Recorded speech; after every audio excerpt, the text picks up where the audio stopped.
जब सिद्धार्थ ने स्टोन जनजाति को छोड़ा तो उसने उन्हें सावधान रहने को कहा। उनकी स्थिति पहले ही उजागर हो चुकी थी। वह और गोरान उत्तर की ओर सीधे मेंग-क्यूई के स्थान पर चले गए। गोरान ने सिद्धार्थ को बताया कि बाकी लोगों ने मेंग-क्यूई के चारों ओर अपना डेरा जमा लिया है, इसलिए उसके स्थान पर जाना सबसे सुविधाजनक था। जैसे ही वे अपने रास्ते पर आगे बढ़े, उन्हें एक भी व्यक्ति नहीं दिखा। सभी लोग अभी अभी समुद्र विस्तार तक पहुंचे थे और उन्हें इस समय का उपयोग अपने समुद्र का विस्तार जारी रखने के लिए करना था। अन्यथा एक बार जब उनका आध्यात्मिक युवान स्थिर हो जाता तो वे उन्हें इतनी आसानी से विस्तारित नहीं कर पाते। लेकिन सिद्धार्थ चिंतित नहीं था। उसके पास समुद्र विलय की गोलियां थीं और उसने गोरान को उन गोलियों को सभी को वितरित करने के लिए भी भेजा था। हालांकि वह उस समय उन्हें बहुत अधिक नहीं दे पाया था, लेकिन यह उनके क्यूई समुद्र को कुछ समय के लिए सक्रिय रखने के लिए पर्याप्त था। वे दोनों बहुत तेज थे। सिद्धार्थ लाइटनिंग बॉडी ब्लिंक का इस्तेमाल कर रहा था। हालांकि वह अभी लेई लॉन्ग की शक्ति को नहीं बुला सकता था, लेकिन उसके पास जो प्राकृतिक थंडर फोर्स थी वह उसका इस्तेमाल करने के लिए पर्याप्त थी। वह बिजली के बोल्ट की तरह था। गोरान उससे धीमा नहीं था। उसकी भुजाएं पंखों में बदल गईं और उसके नितंबों के पीछे से हवा गरजने लगी। वह सिद्धार्थ के साथ कंधे से कंधा मिलाकर आगे बढ़ रहा था। लेकिन सिद्धार्थ अभी भी सीधा खड़ा था, जबकि गोरान क्षैतिज था। अगली बार जब आप कुछ डिजाइन करें तो सौंदर्य शास्त्र पर ज्यादा ध्यान देने की कोशिश करें। क्या यह वास्तव में आपको आजादी से उड़ने जैसा लगता है? गोरैन के बट से निकलती ऊर्जा को देखकर सिद्धार्थ अवाक रह गया। किसी व्यक्ति के लिए उस दृश्य को बर्बादी जैसे निष्कासन से जोड़ना बहुत आसान था। इसके अलावा कोई रास्ता नहीं है। पैरों या हाथों पर प्रणोदन लगाने के लिए हर समय ऊर्जा को संतुलित रखना जरूरी है। कम से कम इस तरह से मेरे हाथ अपनी मर्जी से चलने के लिए स्वतंत्र हैं, गोरान ने कहा। वह यह भी जानता था कि यह स्थिति बहुत अच्छी नहीं थी, लेकिन इसके अलावा कोई रास्ता नहीं था। ओह, आगे उतार चढ़ाव हैं। अजीब बात है, लोग अपने क्षेत्र को स्थिर करने से पहले ही लड़ने के लिए निकल पड़े। चलो चलते हैं और देखते हैं। सिद्धार्थ ने दिशा बदली और वह उस हल्के उतार चढ़ाव की ओर बढ़ गया जिसे उसने महसूस किया था। सागर विस्तार में आगे बढ़ने के बाद उसकी आध्यात्मिक धारणा में बहुत सुधार हुआ था और चौथे सितारे की पूर्णता ने उसके 9 सितारा हेगेमॉन बॉडी आर्ट को उपयोग करना और भी आसान बना दिया। वे दोनों बहुत तेज थे। 2 पहाड़ों से गुजरने के बाद उन्होंने लोगों के एक समूह को 2 महिलाओं का पीछा करते देखा। उन महिलाओं ने धर्म के मार्ग के वस्त्र पहने हुए थे और उनका पीछा कर रहे 7 पुरुषों के चेहरे शल्कों से ढके हुए थे। उनकी पुतलियां मगरमच्छ की आंखों की तरह पतली, लंबी और खड़ी थीं। वे किसी प्राचीन जाति के सदस्य होने चाहिए थे। यह स्कारलेट ब्लड सैलामेंडर जाति है। वे सबसे विकृत प्राचीन जाति हैं, गोरान ने कहा। वे एक शक्तिशाली प्राचीन जाति थे जो स्वाभाविक रूप से अत्यधिक कामुक होने के लिए प्रवृत्त थे। चाहे पुरुष हो या महिला, उन्हें शक्तिशाली होना आवश्यक था। ये विशेषज्ञ अभी अभी सी एक्सपेंशन में आगे बढ़े थे और इससे न केवल उनकी ताकत बढ़ी थी, इसने उनकी सबसे आदिम इच्छाओं को भी भड़का दिया था और उन्हें मुक्त करने की आवश्यकता थी। उनकी अत्यंत विकृत दिव्य क्षमताओं में से एक उनकी असाधारण संवेदनशील नाक थी। 100 मील दूर से भी वे लोगों को महसूस कर सकते थे। इसलिए ये दोनों महिलाएं बदकिस्मत थीं कि उन्हें ये मिली। महिलाओं के आधे वस्त्र पहले ही फाड़ दिए गए थे। हालांकि वे समुद्री विस्तार में आगे बढ़ चुकी थीं, लेकिन उनमें से कोई भी उन विकृत लोगों की बराबरी नहीं कर सकती थी। दोनों के शरीर पर चोटें लगी हुई थीं और वे स्पष्ट रूप से भयंकर लड़ाई से गुजरे थे। अब वे बुरी तरह भाग रहे थे, लेकिन वे दुष्टों की पकड़ से बच नहीं पाए। ऐसा लग रहा था जैसे वे अपने शिकार के साथ खेल रहे हों। स्कारलेट ब्लड सैलामेंडर विशेषज्ञ गर्मी में जानवरों की तरह थे। नहीं, ऐसा नहीं हो सकता।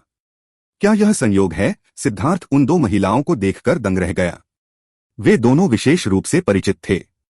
उसे अचानक याद आया कि गोरान ने उन दोनों को बचाने के लिए नायक की भूमिका निभाई थी। पिछली बार उन्हें भ्रष्ट पथ के विशेषज्ञों द्वारा पीछा किया गया था और ऐसा लग रहा था कि भ्रष्ट विशेषज्ञों के कुछ अनैतिक लक्ष्य थे। अब इन दोनों का पीछा स्कारलेट ब्लड सैलामेंडर विशेषज्ञों द्वारा किया जा रहा था और उनके लक्ष्य भी अनैतिक थे। इन दोनों को वास्तव में अत्यधिक बदकिस्मत होना चाहिए था। गोरैन, मैं तुम्हें सुंदरियों को बचाने वाला नायक बनने का एक और मौका दूंगा, सिद्धार्थ ने हंसते हुए कहा। ये दोनों महिलाएं बहुत चंचल हैं और निश्चित रूप से अच्छी इंसान नहीं हैं। पिछली बार जब मैंने उनकी मदद की थी तो वे तुरंत भाग गईं। अगर मैं अपने विरोधियों को संभाल नहीं पाती तो क्या मुझे नहीं मारा जाता? उनमें थोड़ी सी भी सहानुभूति नहीं है। पूरी तरह से अनैतिक, गो रान ने बड़बड़ाते हुए कहा, उनके आचरण से स्पष्ट रूप से असंतुष्ट। सिद्धार्थ ने हंसते हुए उसके कंधे पर थपथपाया। पुरुषों को उदार होना चाहिए, स्पष्ट विवेक के साथ सीधे और ईमानदार तरीके से काम करना चाहिए। शिष्ट होने का मतलब बदले में कुछ पाना नहीं है। यह ऐसा मामला नहीं है कि आप जो देते हैं वही वापस मिलता है। हालांकि ज्यादातर शिष्ट लोगों का अंत अच्छा नहीं होता और कभी कभी दूसरों द्वारा उन्हें बेवकूफ कहकर मजाक उड़ाया जाता है, लेकिन उनके दिल में अपने विचार होते हैं। तो मैं आपसे पूछता हूं, अगर हम कुछ न करें और बस देखते रहें कि इन दो महिलाओं को इन विकृत लोगों द्वारा इस्तेमाल किया गया और मार दिया गया, तो क्या आपको मानसिक शांति मिलेगी? आप जो कुछ भी करते हैं उसका मतलब बदले में कुछ पाना नहीं है। नहीं, आपको इस बात की परवाह करने की जरूरत है कि दूसरे क्या सोचते हैं। अगर आप यह करना चाहते हैं तो करें। इसे ही मर्द होना कहते हैं। ठीक है, बॉस हमेशा सही होते हैं। फिर मैं उनके सामने एक बार फिर से दिखावा करूंगा। बॉस, देखते रहो और मुझे बताओ कि क्या छोटे भाई की पोजिंग क्षमता में सुधार हुआ है। गो रान आगे बढ़ा और एक सुनहरी किरण में बदल गया जो स्कारलेट ब्लड सैलामेंडर विशेषज्ञों के समूह के सामने प्रकट हुई। उसके हाथ की एक लहर के साथ एक सुनहरा क्रॉसबो प्रकट हुआ और एक सुनहरा तीर चला दिया। उन विशेषज्ञों ने तुरंत उसे भांप लिया और उन दोनों महिलाओं को छोड़ दिया। वे जल्दी से पीछे हट गए। एक बहुत बड़ा तीर जमीन पर फटा। यह गो रैन का फटने वाला तीर था। तीर के फटने के बाद यह असंख्य छर्रों में बदल गया जिनमें बहुत ज्यादा मारक शक्ति थी। हालांकि जब छर्रे स्कारलेट ब्लड सैलामेंडर विशेषज्ञों के शरीर पर लगे तो इससे बस कुछ खनकने जैसी आवाजें ही आईं। यह उनकी त्वचा को भेदने में असमर्थ था। इन विशेषज्ञों को फायरबेलेड सैलामेंडर की कठोर खाल विरासत में मिली थी, जिससे उनकी रक्षात्मक क्षमता चौंकाने वाली थी। अब जब वे समुद्री विस्तार में प्रवेश कर चुके थे तो साधारण खजाने की वस्तुएं भी उनकी खाल को भेदने में सक्षम नहीं होंगी यदि वे अपनी पूरी शक्ति जारी नहीं करते। आप कौन हैं? उनमें से एक ने चिल्लाकर पूछा। उन्हें उम्मीद नहीं थी कि कोई उनका मजा खराब करने की हिम्मत करेगा। मैंने चारों समुद्र पार किए, हजारों पहाड़ों को पार किया, स्वर्ग और पृथ्वी में बड़ी बड़ी लहरें पैदा की, राक्षसों का वध किया, शैतानों को खत्म किया, सितारों और चांद को तोड़ा। अगर तुम्हें कोई वीर नायक चाहिए तो तुम मुझे ढूंढ सकते हो। गोरान। धूल धीरे धीरे जम गई। स्कारलेट ब्लड सैलामेंडर विशेषज्ञों के सामने एक आकृति प्रकट हुई। उसके कंधे पर एक विशाल सुनहरा क्रॉसबो टिका हुआ था जो 45 डिग्री के कोण पर झुका हुआ था। वह आसमान की ओर देख रहा था। उसका एक पैर आगे की ओर झुका हुआ था। प्रयास से उसके पैर लगातार कांप रहे थे। उस हास्यास्पद मुद्रा ने लोगों को उसका गला घोंटने की इच्छा पैदा कर दी। फिर वे छंद थे जो उन्होंने अभी अभी सुनाए थे। उनके शब्द उनकी जुबान से असाधारण रूप से सहजता से निकले थे और अंतिम शब्द अतिरिक्त जोर से कहे गए थे जिससे वे डरावने लग रहे थे। उसके आसमान को हिला देने वाले तीर और चमकदार मंत्र का संयोजन वाकई प्रभावशाली था। लेकिन अफसोस की बात है कि गो रैन ने अपना हेलमेट नहीं पहना था। उसकी वह मनहूस मुस्कान और उसके कांपते पैर उसे एक ऐसे बदमाश की तरह दिखा रहे थे जिसे पिटाई की जरूरत है। सिद्धार्थ ने अपनी आंखें घुमाई और अपने माथे पर थपथपाया। गो रान को बचाना नामुमकिन था। उसने यह जरूर मोनियान से सीखा था। नया पोजर तरीका उसके जैसा बिल्कुल नहीं था, लेकिन उस जब को दुष्टता के पूरे अंक मिले। दोनों महिलाएं हताश थीं, इसलिए उन्हें यह देखकर खुशी हुई कि कोई उन्हें बचाने आया है। लेकिन गो रैन का चेहरा देखकर उन्हें शर्मिंदगी महसूस हुई। वे दोनों उसे पहचान गईं। कमीने, क्या तू मरना चाहता है? तू कौन है? एक विशेषज्ञ समूह के सामने चला गया। वह एक बड़ा आदमी था जिसके बड़े कंधे थे, जिससे उसकी गर्दन लगभग गायब हो गई थी। वह पूरी तरह से तराजू से ढका हुआ था और उसका रक्त क्यूई ऐसा लग रहा था जैसे कि वह फटने वाला था। यह दर्शाता है कि उसका भौतिक शरीर कितना मजबूत था।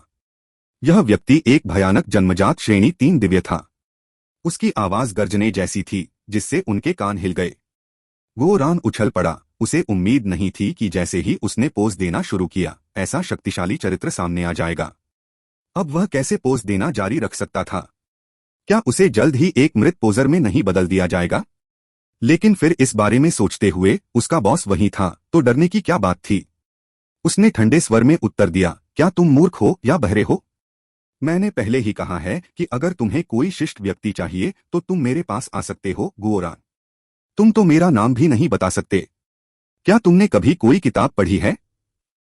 मौत को दावत दे रहे हैं। क्या तुम जानते हो कि हम कौन हैं, मी गोरान? बकवास नाम, उनमें से एक चिल्लाया। गोरान का चेहरा उदास हो गया और उसने अपना हाथ ऊपर उठाया। जैसे ही उसने अपनी उंगली उठाई, उन्हें लगा कि वह उसे शाप देने वाला है, लेकिन अचानक एक सुनहरी रोशनी निकली और उस आदमी के सिर में घुस गई। उसका पूरा सिर फट गया और वह जमीन पर गिरकर मर गया। अगर किसी दिव्य प्राणी की आध्यात्मिक शक्ति पर्याप्त रूप से मजबूत नहीं है, तो उसका सबसे घातक हिस्सा उसका सिर होगा। एक बार सिर फट जाने के बाद शक्तिशाली आध्यात्मिक शक्ति के बिना वे लोग शरीर से बाहर निकलने वाली आत्मा को संघनित नहीं कर पाएंगे। वे तुरंत मर जाएंगे। अन्य स्कारलेट ब्लड सैलामेंडर विशेषज्ञ चौंक गए। गोरान ने केवल एक उंगली उठाई थी और कोई आध्यात्मिक युवान उतार चढ़ाव या आत्मा ऊर्जा उतार चढ़ाव नहीं हुआ था। यह हमला बिना किसी चेतावनी के हुआ था। वे सभी क्रोधित हो गए और अपने हथियार निकाल लिए। दोनों महिलाएं भी चौंक गईं। यह अप्रत्याशित था कि इतने लंबे समय के बाद गोरान इतना शक्तिशाली हो गया था।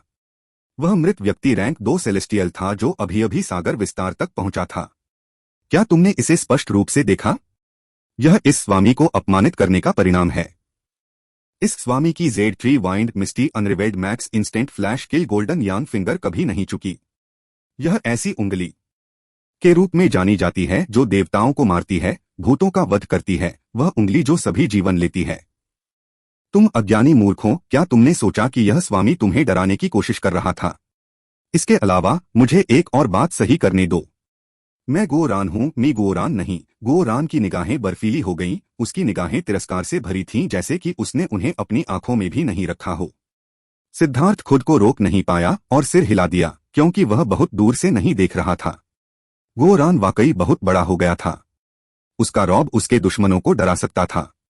यह उसके आत्मविश्वास से उपजा था, इसलिए उसे भरोसा था कि इस दौरान यह आदमी आलस्य में नहीं खोया। उसकी लड़ाकू शक्ति में एक बार फिर बहुत सुधार हुआ था। तुम दोनों अभी तक क्यों नहीं जा रही हो? गोरैन ने दोनों महिलाओं से पूछा। हम पहले ही एक बार अनैतिक काम कर चुके हैं। उस समय से हम पहले से ही पछतावे से भरे हुए हैं, इसलिए अब हम अपने जीवन के बाकी समय में कोई भी अनैतिक काम न करने की कसम खाते हैं। अगर हमें 100 बार भी मरना पड़े तो भी हम बिना पछतावे के मरेंगे, उनमें से एक ने कहा। वे पहले ही कपड़े बदल चुके थे और धीरे धीरे अपनी ऊर्जा वापस पा रहे थे। गोरान के साथ मौत से लड़ने की तैयारी कर रहे थे। हाँ, तुम दोनों लड़कियों को डरने की जरूरत नहीं है। इस भगवान की मौजूदगी में मैं गारंटी देता हूं कि कोई भी तुम्हारे सिर का एक भी बाल छूने की हिम्मत नहीं करेगा। उनकी बातें सुनकर गोरान को अविश्वसनीय रूप से तरोताजा महसूस हुआ। उसे सिद्धार्थ की उदारता की भी प्रशंसा करनी पड़ी। यह वह उदारता थी जो एक आदमी के पास होनी चाहिए। वह सिद्धार्थ का भी आभारी था। अगर उसने उन्हें बचाए बिना सिर्फ देखा होता और बाद में पता चलता कि उन दोनों ने अपने पिछले कामों के लिए पश्चाताप किया है, तो उसे शर्म आती। चूंकि तुम सब मरना चाहते हो तो आओ, हम तुम्हें टुकड़े टुकड़े कर देंगे। जन्मजात तीसरे दर्जे का दिव्य प्राणी चिल्लाया। रुको, इतनी जल्दी मत करो। पहले मैं तुम्हें एक देवता जैसी आकृति से मिलवा दूं। बॉस, अब तुम्हारे बाहर आने का समय हो गया है। सब लोग मेरे बॉस का मंच पर गर्मजोशी से स्वागत करो, गोरैन ने सिद्धार्थ की ओर देखते हुए चिल्लाया। यह कुतिया। तालियां हवा में गूंज उठीं।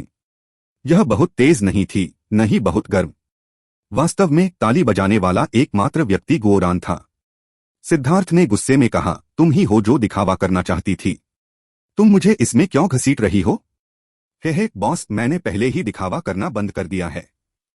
अब आपके लिए अपना वैभव दिखाने का समय आ गया है। जूनियर भाई मंच के लिए आपसे लड़ने की हिम्मत नहीं करेगा। गोरैन ने शरारती ढंग से मुस्कुराया। क्या यह बेहतर नहीं होगा कि तुम खुद ही मंच पर छा जाओ? सिद्धार्थ को समझ नहीं आया। इस बिगड़ैल लड़के ने चुप रहना कब से सीख लिया? खांसी, पूरे दिन आपकी रोशनी के बपतिस्मा में नहाने के बाद, हर दिन आपकी शिक्षाओं को सुनने के बाद, छोटे भाई की अनैतिक प्रवृत्तियां पहले ही दूर हो चुकी हैं। बाहरी दुनिया में सद्भाव और शांति सबसे कीमती हैं। मैं दूसरों के साथ इतनी आसानी से कैसे लड़ना शुरू कर सकता हूं? सिद्धार्थ की घृणा भरी नजर देखकर गोरान ने जल्दी से स्वर बदल दिया। खांसी, मेरा मतलब है कि आप मेरी ताकत जानते हैं। हर बार जब मैं हमला करता हूं तो पैसे खर्च होते हैं। मैं एक मेहनती और मितव्ययी आदमी बनना चाहता हूं। कम से कम सिद्धार्थ को अब समझ में आ गया था। इस बदमाश के पास निश्चित रूप से इन लोगों को मारने का सामान था, लेकिन वह तैयार नहीं था। उसके कई शक्तिशाली हमले एक बार की बातें थीं। इससे न केवल पैसे बर्बाद हुए बल्कि उसका समय और प्रयास भी बर्बाद हुआ। इसलिए वह तैयार नहीं था। स्कारलेट ब्लड सैलामेंडर रेस के शीर्ष विशेषज्ञ के रूप में वह स्पष्ट रूप से एक जिद्दी, रक्षात्मक प्रतिद्वंद्वी था। इस पर विचार करने के बाद गोरान ने फैसला किया कि इस बार दिखावा करना पैसे के लायक नहीं था। कमीने, तूने मुझे धोखा देने की हिम्मत की, स्कारलेट ब्लड सैलामेंडर विशेषज्ञों में से एक ने दहाड़ते हुए कहा। उसने आगे बढ़कर अपनी तलवार सिद्धार्थ और गोरान पर तान दी। यह हमला बहुत शक्तिशाली था। यह समुद्री विस्तार विशेषज्ञों का आतंक था। इतने सारे आध्यात्मिक युवान के साथ एक यादृच्छिक हमला पहाड़ों को चकनाचूर कर सकता था। गोरान ने जल्दी से जवाबी हमला किया। एक हाथ ने कृपाण को पकड़ लिया। सिद्धार्थ ने एक हाथ पीछे रखा और एक हाथ आगे करके कृपाण को पकड़ रखा था। वह शक्तिशाली कृपाण क्यों सिद्धार्थ के हाथ के नीचे बिना किसी निशान के गायब हो गई। बॉस सच में बॉस है। अपने नंगे हाथों से ब्लेड पकड़ना क्या घटिया तरीका है। गोरैन हंसा और दूर जाकर छिप गया। हमें बचाने के लिए वरिष्ठ प्रशिक्षु भाइयों को बहुत बहुत धन्यवाद। हमने दोनों महिलाओं ने धन्यवाद दिया। ठीक है, अब तुम जा सकते हो। एक बार बॉस ने कार्रवाई की तो वह निश्चित रूप से स्वर्ग और पृथ्वी को हिला देगा। शॉकवेव से उड़ जाने से पहले तुम दोनों को चले जाना चाहिए। गोरान ने अपना हाथ हिलाया। उसकी आंखें केवल सिद्धार्थ पर थीं। दोनों महिलाओं ने एक दूसरे को देखा। वे स्पष्ट रूप से थोड़ी निराश थीं। गोरान उनके प्रति गर्मजोशी से पेश नहीं आया। शायद यह उनके पिछले कार्यों के कारण था जिसके कारण वह उनसे घृणा करने लगा था। एक और शब्द कहे बिना उन्होंने गोरान को प्रणाम किया और चले गए। गोरान को उनके जाने की कोई परवाह नहीं थी। उसका ध्यान सिद्धार्थ पर था। उसे गंभीरता से इन परम पोजर क्षमताओं को सीखना था। सिद्धार्थ ने एक हाथ से कृपाण को ऐसे पकड़ा था जैसे उसने किसी बच्चे का खिलौना पकड़ा हो। वह कृपाण एक निम्न श्रेणी की खजाने की वस्तु थी और उसकी तीक्ष्णता चौंकाने वाली थी, लेकिन वह सिद्धार्थ की त्वचा को भी नहीं तोड़ पाई। सिद्धार्थ ने आखिरकार अपनी ताकत में विस्फोटक वृद्धि का आनंद लिया। सागर विस्तार तक पहुंचने और चौथा सितारा पूरा करने के बाद उसका भौतिक शरीर खजाने की वस्तुओं के बराबर था। खजाने की वस्तुओं को नंगे हाथों से पकड़ने का एहसास बहुत बढ़िया था। स्कारलेट ब्लड सैलामेंडर विशेषज्ञ चौंक गए। उन्हें नहीं पता था कि यह सिद्धार्थ है। हालांकि उन्होंने उसका नाम सुना था, लेकिन उन्हें एहसास नहीं हुआ कि यह वही है। कमीने, तुमने हमें नीचा दिखाने की हिम्मत की, उस विशेषज्ञ ने दहाड़ लगाई। यह एक नग्न अपमान था। उसकी आभा फूट पड़ी और उसके पीछे उन्मत्त ऊर्जा उमड़ पड़ी। यह एक समुद्री विस्तार विशेषज्ञ का समुद्री प्रकटीकरण था। उस समुद्र के भीतर 2 रंग के रून थे। वह एक रैंक 2 सेलेस्टियल का चिन्ह था। अपनी पूरी शक्ति से विस्फोट के बाद जमीन हिलने लगी, लेकिन वह अपनी कृपाण को वापस खींचने या उसे हिलाने में भी असमर्थ था। बहुत कमजोर। सिद्धार्थ ने अपना सिर हिलाया। अचानक एक कर्कश ध्वनि सुनाई दी। सिद्धार्थ ने अपनी ताकत बढ़ा दी और वह खजाना आइटम टूट गया। उसने इसकी नोक को उल्टा किया और विशेषज्ञ के सिर में घुसा दिया। खून की धुंध हवा में भर गई और वह एक ही वार में मारा गया। जन्मजात रैंक 3 सेलेस्टियल की अभिव्यक्ति अंततः बदल गई। यह देखकर कि सिद्धार्थ कितना भयानक था, उसने तुरंत हमला कर दिया। क्यूई तरंगें उसके अंदर से बाहर निकलीं और उसके तराजू चमकने लगे। उसने सिद्धार्थ पर अपनी मुट्ठी पटक दी। सिद्धार्थ ने भी मुक्का मारा। नतीजतन वह व्यक्ति उड़ गया। वह अपने साथी कबीले के लोगों से इतनी जोर से टकराया कि उनकी हड्डियां टूट गईं और वे बेहोश हो गए। जहां तक जन्मजात रैंक 3 सेलेस्टियल की बात है तो उसका हाथ पूरी तरह से विकृत हो गया था। वह हैरान था। उनकी स्कारलेट ब्लड सैलामेंडर प्रजाति अपनी शक्तिशाली सुरक्षा के लिए प्रसिद्ध थी, लेकिन इस एक हमले ने उसका हाथ तोड़ दिया था। तुमने 2 बार हमला किया है, अब मेरी बारी होनी चाहिए। सिद्धार्थ ने अचानक से जन्मजात रैंक 3 सेलेस्टियल की ओर एक मुक्का मारा। इस मुक्के ने उसके भागने के सभी रास्ते बंद कर दिए। जन्मजात रैंक 3 सेलेस्टियल की अभिव्यक्ति पूरी तरह से बदल गई। उस पल में उसे लगा कि उसकी त्वचा फटने वाली है, जैसे कि एक प्राचीन ड्रैगन जाग गया हो और उस पर हमला कर रहा हो। लाल रक्त स्वर्ण शरीर, उसका पूरा शरीर सुनहरे रंग के धब्बों से ढक गया, जिससे सुरक्षा की परतें बन गईं। अब वह एक सुनहरी मूर्ति की तरह लग रहा था।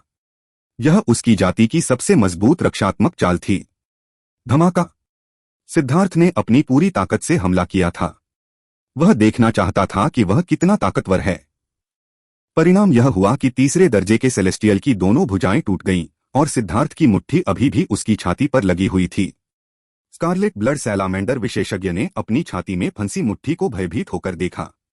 तुम्हारा क्यूई सागर स्थिर नहीं है, तुम्हारी जादुई कलाएं अशुद्ध हैं। तुम अपनी शक्ति का उपयोग भी नहीं कर सकते। मेरे प्रयास की कितनी बर्बादी है। सिद्धार्थ ने अपना सिर हिलाया, अपनी मुट्ठी वापस खींची। आप कौन हैं? स्कारलेट ब्लड सैलामेंडर विशेषज्ञ की आवाज टकराते हुए स्टील की तरह बदसूरत थी। टकराना। अफसोस की बात यह है कि इससे पहले कि वह सिद्धार्थ की प्रतिक्रिया सुन पाता, उसका शरीर एक टूटी हुई मूर्ति की तरह फट गया। बॉस, आप बहुत शक्तिशाली हैं। इतने शक्तिशाली व्यक्ति को भी आपने एक ही वार में मार गिराया। उन टूटे हुए अवशेषों को देखकर गो रैन चौंक गया। उसका बॉस और भी ज्यादा राक्षस बनता जा रहा था। ये लोग अभी अभी सी एक्सपेंशन में आगे बढ़े हैं। वे अभी भी सी एक्सपेंशन विशेषज्ञ की शक्ति को सामने लाने में सक्षम नहीं थे। यही वजह है कि वे एक ही झटके में मारे गए। सी एक्सपेंशन विशेषज्ञों की सबसे मजबूत बात यह है कि वे प्राकृतिक ऊर्जा को सक्रिय करने के लिए जादुई कला का उपयोग कर सकते हैं। लेकिन ये लोग अपने दायरे को स्थिर करने से पहले ही बाहर आ गए। अगर वे नहीं मरते तो यह अजीब होता। हालांकि सिर्फ इस वजह से प्राचीन जातियों को नीचा मत समझो। स्कारलेट ब्लड सैलामेंडर जाति के इन मूर्खों के पास कई शक्तिशाली विरासत में मिली जादुई कलाएं होनी चाहिए थीं। समुद्री विस्तार क्षेत्र वह चरण है जहां उनकी शक्ति स्वर्ग को हिला देने वाले परिवर्तन से गुजरती है। हालांकि ये मूर्ख अपनी विरासत में मिली जादुई कलाओं को विकसित करने से पहले ही बाहर आ गए, इसलिए उन्हें मारना सिर्फ समय की बर्बादी थी। इसके जरिए प्राचीन जातियों की शक्ति का अंदाजा लगाने का कोई तरीका नहीं है। सिद्धार्थ ने अपना सिर हिलाया। गो रान ने सिर हिलाया। तुम सही हो। सच में सबसे भयानक वे हैं जो रैंक 4 के दिव्य प्राणी बन गए हैं। अफवाह यह है कि रैंक 4 का रैंक 3 के दिव्य प्राणियों पर बहुत ज्यादा दमनकारी प्रभाव है। वे पहले से ही दूसरे तरह के क्षेत्र में प्रवेश कर चुके हैं। इतने सारे रैंक 4 के दिव्य प्राणियों के एक साथ प्रकट होने के कारण शायद अगले भाग के लिए अमरपथ बहुत ही अव्यवस्थित हो जाएगा। बहुत से लोग यहां खुद को राजा घोषित करना चाहते हैं। गो रैन की चिंता देखकर सिद्धार्थ मुस्कुराया। तुम किस बात से डर रहे हो? जब हम स्वर्ग के नीचे की भूमि पर से गुजरे तो हम कभी किसी से डरते थे। क्या वे सिर्फ चौथे दर्जे के दिव्य प्राणी नहीं हैं? पहले की तरह जब हम उन्हें देखेंगे तो हम उनकी गेंदों को कुचल देंगे। हे, मुझे पता था कि बॉस सबसे बड़ा दिखावा करने वाला है। सच बताऊं तो आज मुझे आखिरकार एहसास हुआ कि मैं बॉस की दिखावा करने वाली शैली क्यों नहीं सीख सकता, गो रैन ने हंसते हुए कहा। ऐसा क्यों? क्योंकि मैं सिर्फ बदमाशी का अभिनय कर रहा हूं, लेकिन तुम सच में बदमाश हो। मुझे अभिनय करना पड़ता है क्योंकि मुझे चिंता है कि दूसरे लोग यह न समझ लें कि मैं बदमाश हूं, लेकिन तुम्हें यह साबित करने के लिए कुछ भी करने की जरूरत नहीं है कि तुम कौन हो। इसलिए भविष्य में मैंने तुम्हारी नकल न करने का फैसला किया है। मैं चाहकर भी तुम्हारी नकल नहीं कर सकता। मुझे अपना खुद का दिखावा करने का रास्ता खोजना होगा, गो रैन ने कहा। उसका चेहरा समझ से चमक उठा। क्या तुम अपनी पूरी जिंदगी पोज देने में बिताने की योजना बना रहे हो? सिद्धार्थ ने कोसा। उसके लिए वास्तव में कोई उम्मीद नहीं थी। तो फिर मुझे और क्या करना चाहिए? तुम कितनी खतरनाक हो और मैं तुम्हारा पीछा कर रहा हूं। अगर मैं दिखावा नहीं करूंगा तो कौन बता पाएगा कि मैं कितना खतरनाक हूं? गो रैन ने बड़बड़ाते हुए कहा। सिद्धार्थ ने गो रान की तरफ देखा। जवाब में कहने के लिए कुछ भी नहीं ढूंढ पाया। ऐसा लग रहा था कि उसके इस बेतुके तर्क में वाकई कुछ तर्क था। क्या दिखावा करना भी एक तरह की साधना है?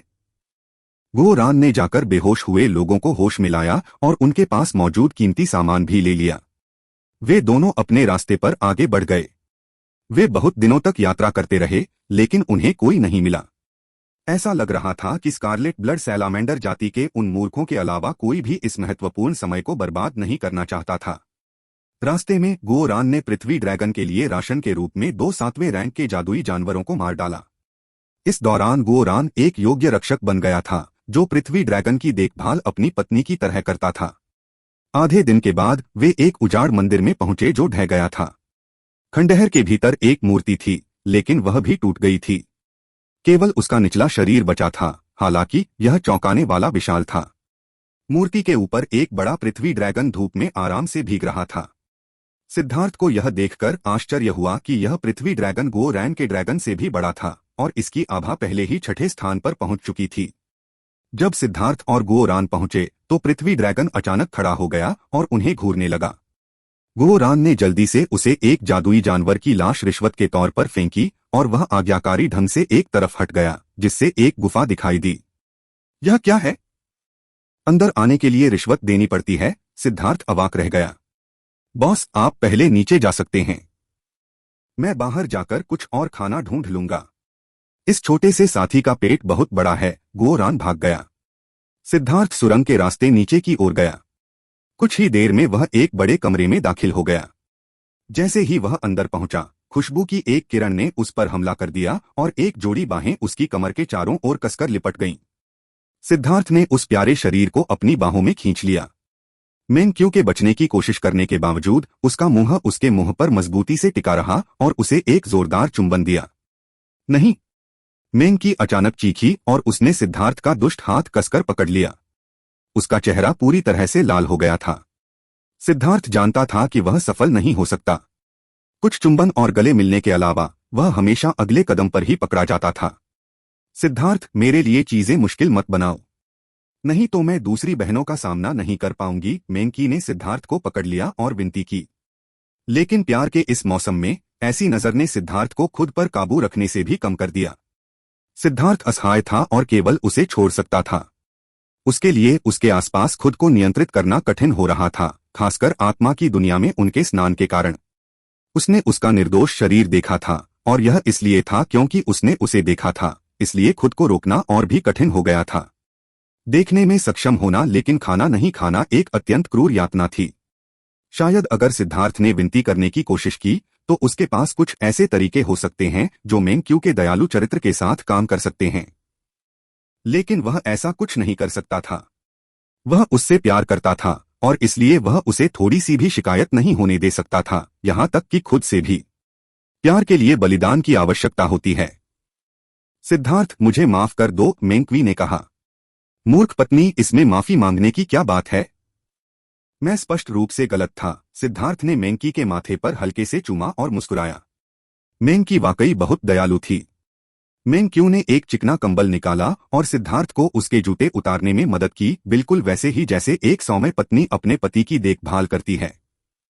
इससे सिद्धार्थ भावुक हो गया और उसे माफी मांगने लगा, लेकिन वह वास्तव में मेंक्यू की दयालुता को अस्वीकार करने में सक्षम नहीं था। उसने एक चाय का सेट भी निकाला और उसके लिए चाय उबाली, उसे बताया कि उसके साथ क्या हुआ था। अमरपथ में प्रवेश करने के कुछ समय बाद ही उसका सामना जी चांगकोंग से हुआ। उस आदमी का मुंह इतना घिनौना था कि उसने भी सोचा था कि उसे मरना ही होगा।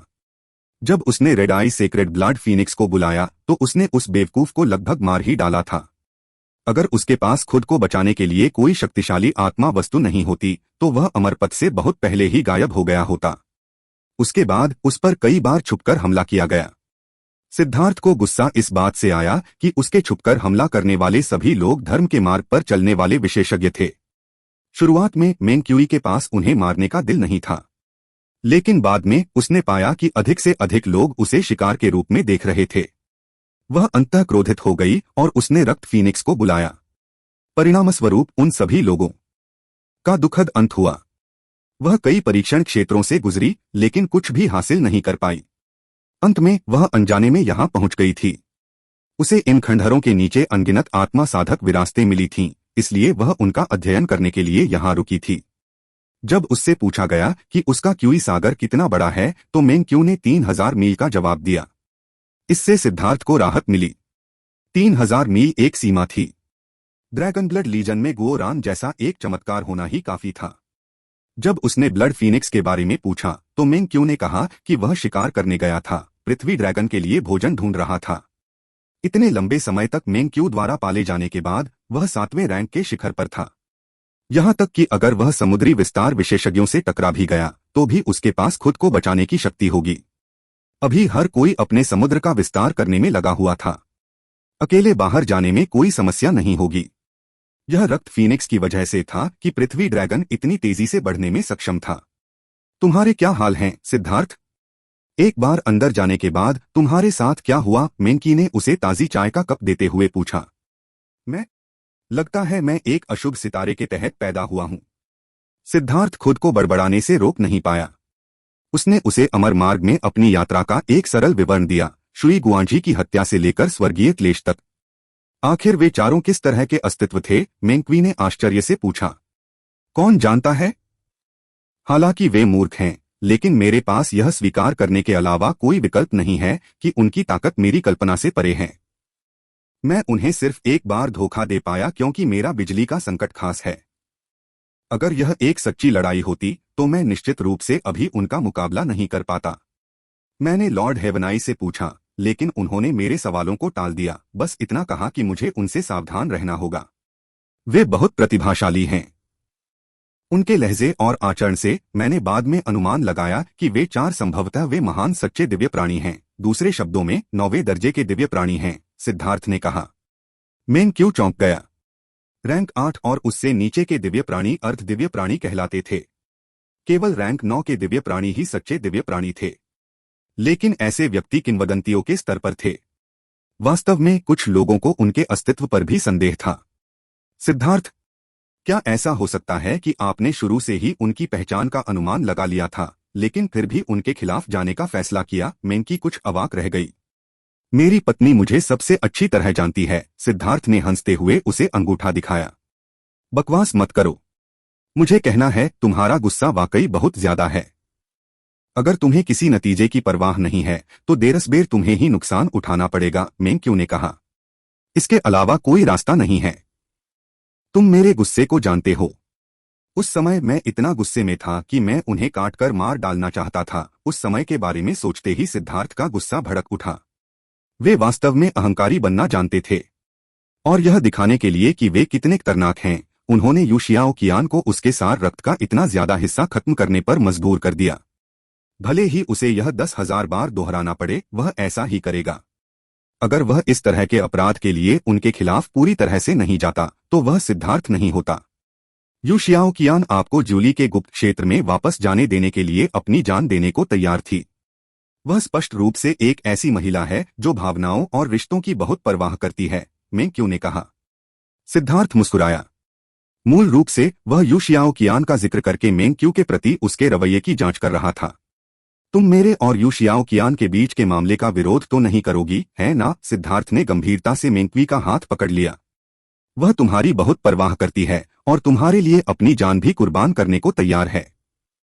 तुम्हें फंसाने के डर से उसने अपने दुखों को भी सहा। मैं ऐसी औरत का विरोध कैसे कर सकता हूं? मेंकी ने अपना सिर हिलाया। तुम सच में सबसे अच्छी हो। तुम्हारा यह उदार और विशाल हृदय मेरे लिए आशीर्वाद है। सिद्धार्थ ने उत्साह से मेंकी को गले लगाया और उसे चूमा। वह जानता था कि मेंकी जैसी दयालु महिला ही इस बारे में बात करने के लिए सबसे अच्छी व्यक्ति है। जब तक वह इसका विरोध नहीं करती तब तक यह मामला आसान रहेगा। हालांकि आपको अभी वानेर को नहीं बताना चाहिए। उस लड़की का आध्यात्मिक युआन वायुगुण है और उसका स्वभाव भी हवा और आग जैसा है। वह बहुत सीधी है और अगर आप उसे बताएंगे तो वह खुश नहीं होगी, मेंक्यू ने चेतावनी दी। तो फिर मुझे क्या करना चाहिए? सिद्धार्थ ने पूछा। मूर्ख, क्या तुमने नहीं कहा था कि तुम और शियाओ कियान फिर से मिलेंगे? तब तक रुको। एक बार जब सभी को एक दूसरे को जानने का मौका मिल जाए तो तुम इस मामले को फिर से उठा सकते हो। वानेर अनुचित नहीं है। उसका स्वभाव बहुत सीधा है और अगर तुम बिना सोचे समझे इस मुद्दे को उठाओगे तो वह सोचेगी कि तुम चंचल दिल के हो और शियाओ कियान को बहकाने के लिए बाहर गए हो। लेकिन एक बार जब सभी एक दूसरे से परिचित हो जाते हैं और दोस्त बन जाते हैं तो उसे वह अस्वीकृति महसूस नहीं होगी। वास्तव में भले ही तुम इस मुद्दे को न उठाओ, वह तुम्हें अपने साथ जोड़ने में मदद कर सकती है।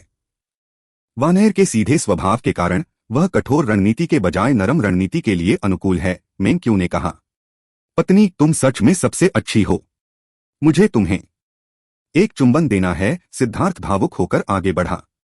नहीं, अगर मैं तुम्हें 1 इंच भी दूं तो तुम 1 मील चाहोगे। मेंकी ने अपने हाथ से सिद्धार्थ का मुंह ढक दिया। नहीं नहीं, मैं ऐसा बिल्कुल नहीं करूंगा। मैं बस अपनी कृतज्ञता व्यक्त करना चाहता हूं। मैं तुम्हारे झूठ पर यकीन नहीं करूंगा। तुमने ऐसा 17वीं बार किया है। हो सकता है कि मैं पहले 16 बार इसके झांसे में आ जाता, लेकिन इस बार। अंत में सिद्धार्थ अपनी बात मनवाने में सफल नहीं हो पाया, लेकिन वह मेंक्यू का बहुत आभारी था। वह निश्चित रूप से उसकी सभी सुंदरियों में सर्वश्रेष्ठ थी। मेंग क्यू ने सिद्धार्थ से उसकी योजना के बारे में पूछा। उसने उसे बताया कि वह सभी के लिए बड़ी संख्या में सी मर्जिंग पिल्स को परिष्कृत करेगा ताकि वे पहले स्वर्ग चरण तक पहुंचने से पहले अपने क्यूई समुद्र को अपनी सीमा तक विस्तारित कर सकें। अब जबकि उनके शुरुआती समुद्र बन चुके थे, उन्हें अपने डेंटियन के अनुकूल होने के लिए एक निश्चित समय की आवश्यकता होगी। इस दौरान समुद्र को फिर से फैलाने के लिए औषधीय गोलियों का उपयोग करना संभव था। ऐसा कहा जाता था कि जब तक औषधीय गोलियां पर्याप्त शक्तिशाली थीं, तब तक प्रथम स्वर्ग अवस्था में प्रवेश करने से पहले क्यूई समुद्र के आकार को 30% तक बढ़ाना संभव था। 30% एक चौंकाने वाली अवधारणा थी। मानव साधकों के लिए यह जीवन और मृत्यु का निर्धारण कर सकता था, लेकिन यह सिर्फ सिद्धांत था। औषधीय गोलियों की गुणवत्ता ही सब कुछ निर्धारित करती थी। इसलिए सिद्धार्थ पृथ्वी ड्रैगन की कोर लॉ उधार लेने के लिए आया था। सिद्धार्थ ने पृथ्वी ड्रैगन की कोर फ्लेम को निकाला और उसे अपनी पिल फ्लेम के रूप में इस्तेमाल किया।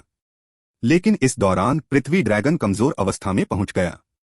वह बेहोश हो गया, लगभग मृत सा लग रहा था, लेकिन उसके पास कोई रास्ता नहीं था। उसकी पृथ्वी फ्लेम अभी भी नींद में थी और इसलिए वह उच्च गुणवत्ता वाली सी मर्जिंग पिल्स को परिष्कृत नहीं कर सका। इसलिए सिद्धार्थ ने तुरंत काम करना शुरू कर दिया। उसका लक्ष्य नॉरिंग सी मर्जिंग पिल्स को परिष्कृत करना था। केवल उस स्तर की गोलियां ही उन्हें अपने समुद्र को उनकी सीमा तक विस्तारित करने की अनुमति दे सकती थीं। सामान्य विशेषज्ञों के लिए इस बार अपने क्यूई सागर को 10% तक बढ़ाना असाधारण होगा, लेकिन सिद्धार्थ सबसे अधिक संभव परिणाम की तलाश में था। उन्होंने बिना सोए 7 दिन और रात तक शोधन किया और 600 से अधिक नॉरिंग सी मर्जिंग गोलियों के साथ साथ 2000 से अधिक ऐसी गोलियों का शोधन किया जो नॉरिंग स्तर से नीचे थीं। उसने गुओ रान को इन गोलियों को तेजी से वितरित करने को कहा। नॉरिंग की गोलियों की मात्रा उसके लोगों के लिए काफी होनी चाहिए ताकि वे काफी बची हुई गोलियों के साथ शिखर तक पहुंच सकें। बाकी बची हुई गोलियों को उसने अलग रख दिया। वह उन्हें बेचकर और अधिक संसाधन प्राप्त करने की योजना बना रहा था। आखिरकार बाहरी दुनिया में सी मर्जिंग पिल्स लगभग विलुप्त हो चुकी थीं। पृथ्वी ड्रैगन गोल्डन ब्लेज को पृथ्वी ड्रैगन को लौटाते हुए सिद्धार्थ ने उसे कुछ जानवरों की लपटें भी उपहार में दी जो उसने अपने शरीर में पैदा की थीं ताकि नुकसान की भरपाई हो सके। इससे उसकी मुख्य लॉ और भी मजबूत हो जाएगी। सिद्धार्थ, क्या तुम बाकी सभी के साथ एकांत में नहीं जा रहे हो? मेंगक्वी ने पूछा। सिद्धार्थ ने भरी। सॉन, मिंगयुआन और ली क्यू अभी भी लापता हैं। मुझे उन्हें ढूंढना होगा। लेकिन वे मेरे भाई हैं। मुझे उन्हें किसी भी कीमत पर ढूंढना ही होगा। अगर वे जीवित हैं तो मैं उन्हें देखना चाहता हूं। अगर वे मर चुके हैं तो मैं उनकी लाशें देखना चाहता हूं। अन्यथा मैं बॉस कहलाने के लायक नहीं रहूंगा। सिद्धार्थ ने मेंगक्यू के गाल को धीरे से सहलाया। मुझे पता है कि मेरा स्वभाव चिड़चिड़ा है और कभी कभी बेवकूफ भी लगता है, लेकिन मेरे पास इसे बदलने का कोई तरीका नहीं है। जब तक मैं उन्हें नहीं ढूंढ लूंगा, मुझे मानसिक शांति नहीं मिलेगी। चिंता मत करो, मेरा क्यू सागर तुम्हारे से अलग है। तुम सभी अपनी शक्ति बढ़ाने पर ध्यान केंद्रित कर सकते हो। मैं उन्हें ढूंढने के लिए सबसे उपयुक्त हूं। यह सब निपटाने के बाद सिद्धार्थ एक विशेष सेंसर डिवाइस लेकर चला गया जो गुओ रान ने उसे दिया था। अभी उसकी सबसे बड़ी उम्मीद यह थी कि उन दोनों की जिंदगियां काफी मुश्किल थीं। 3 दिन की खोज के बाद भी सेंसर डिवाइस से जरा सी भी कंपन नहीं हुई। उन दोनों की तलाश के लिए सिद्धार्थ ने 9 रास्ते चुने थे जिन पर वे वाइड से अलग होने के बाद जा सकते थे। ये 9 रास्ते परीक्षण क्षेत्रों के लिए थे। 10,000 जानवरों के जंगल को केंद्र में रखते हुए ये 9 रास्ते सबसे संभावित थे जिन्हें उन्होंने चुना होगा। लेकिन 3 दिन बाद वह उनमें से 8 रास्तों से गुजर चुका था, लेकिन उसे कुछ नहीं मिला। अगर उसे इस 9वें रास्ते पर भी कुछ नहीं मिला तो उसे फिर से 9 रास्तों में से हर एक पर अपना खोज क्षेत्र बढ़ाना होगा। इससे और भी ज्यादा समय बर्बाद होगा। अमर मार्ग को खुले हुए 7 महीने से ज्यादा हो चुके थे। इसे बंद होने में 5 महीने से भी कम समय बचा था। उसके पास समय की कमी थी। सभी विशेषज्ञ कायापलट के दौर से गुजर रहे थे। एक बार जब वे अपने एकांतवास से बाहर आएंगे तो वे सच्चे विशेषज्ञ होंगे और निश्चित रूप से अमरपथ में एक खूनी युद्ध लड़ा जाएगा। उस समय धर्मी और भ्रष्ट मार्ग आकाश को रक्त से भर देंगे। लेकिन इस बार धर्मी मार्ग स्पष्ट रूप से बहुत कमजोर था। इसके अलावा जूयू के साथ उसकी दुश्मनी के कारण अगली बार जब वे लड़ेंगे तो सब कुछ निपटाना होगा।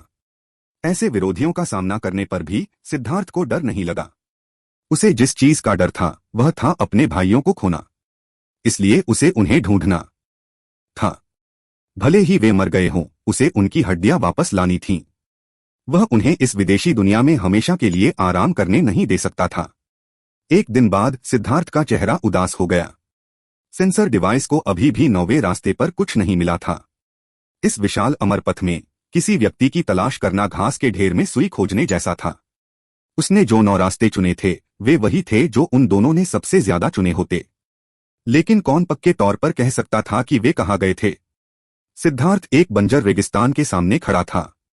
नीचे एक परीक्षण क्षेत्र था, लेकिन सिद्धार्थ के पास यह देखने का साहस नहीं था कि वहां क्या खजाने हैं। गोरान ने जो सेंसर डिवाइस बनाई थी उससे वह यह पता लगा सकता था कि वे 3000 मील के दायरे में हैं या नहीं।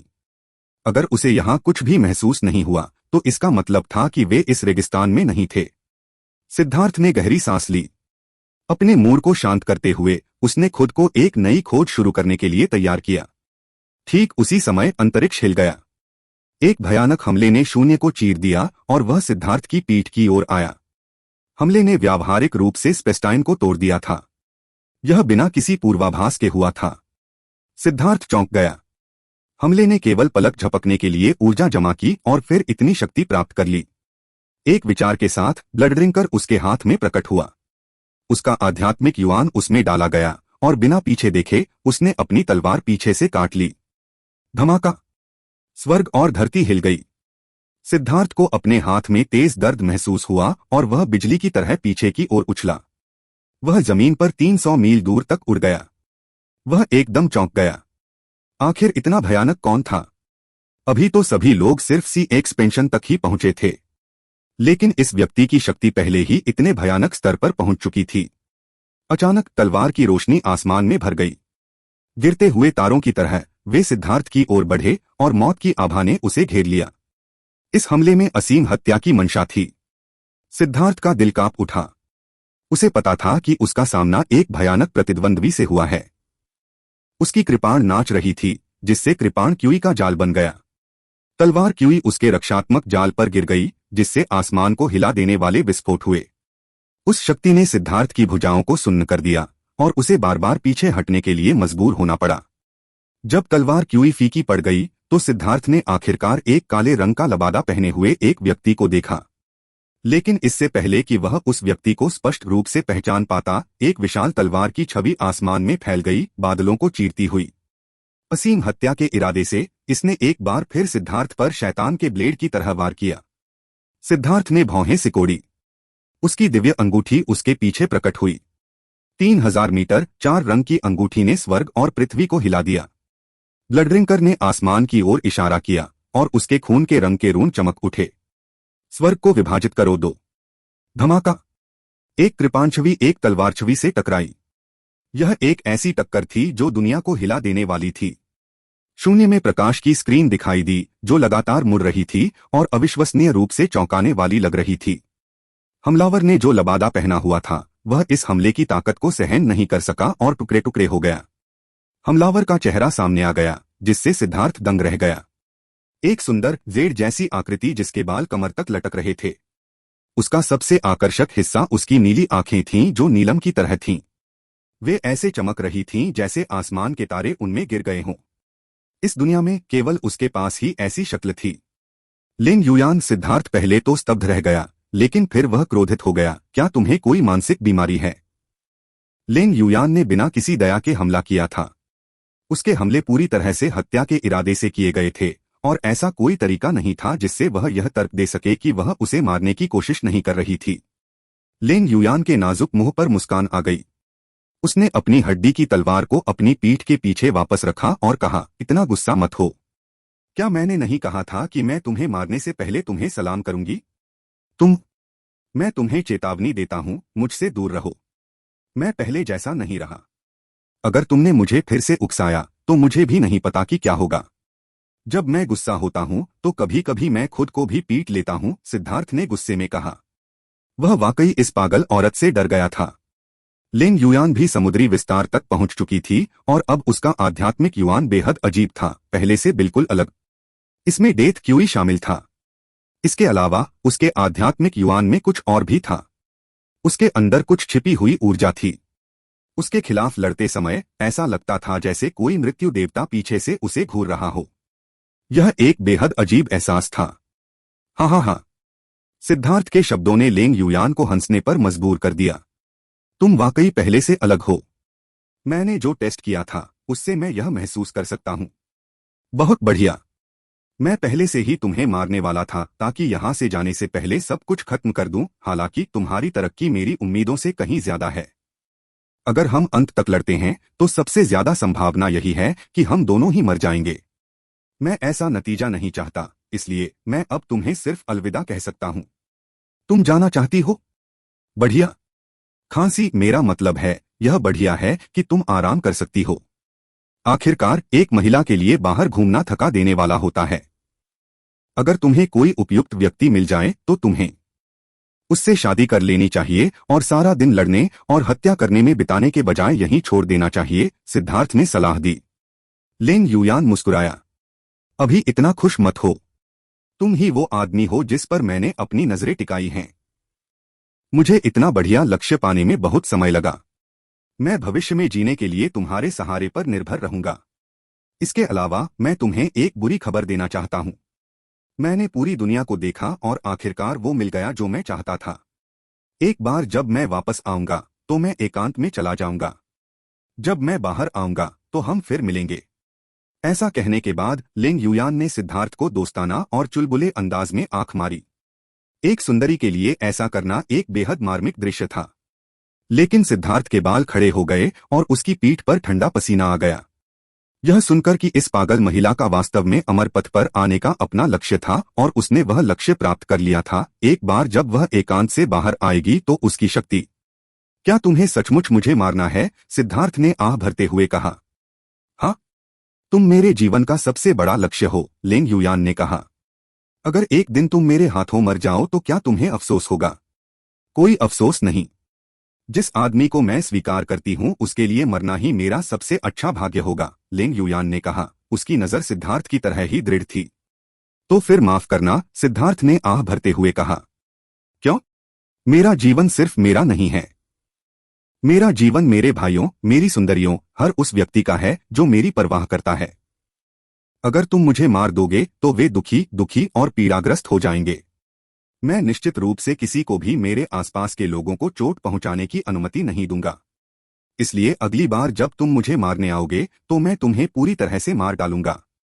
मैं निश्चित रूप से दया नहीं दिखाऊंगा, सिद्धार्थ ने कहा।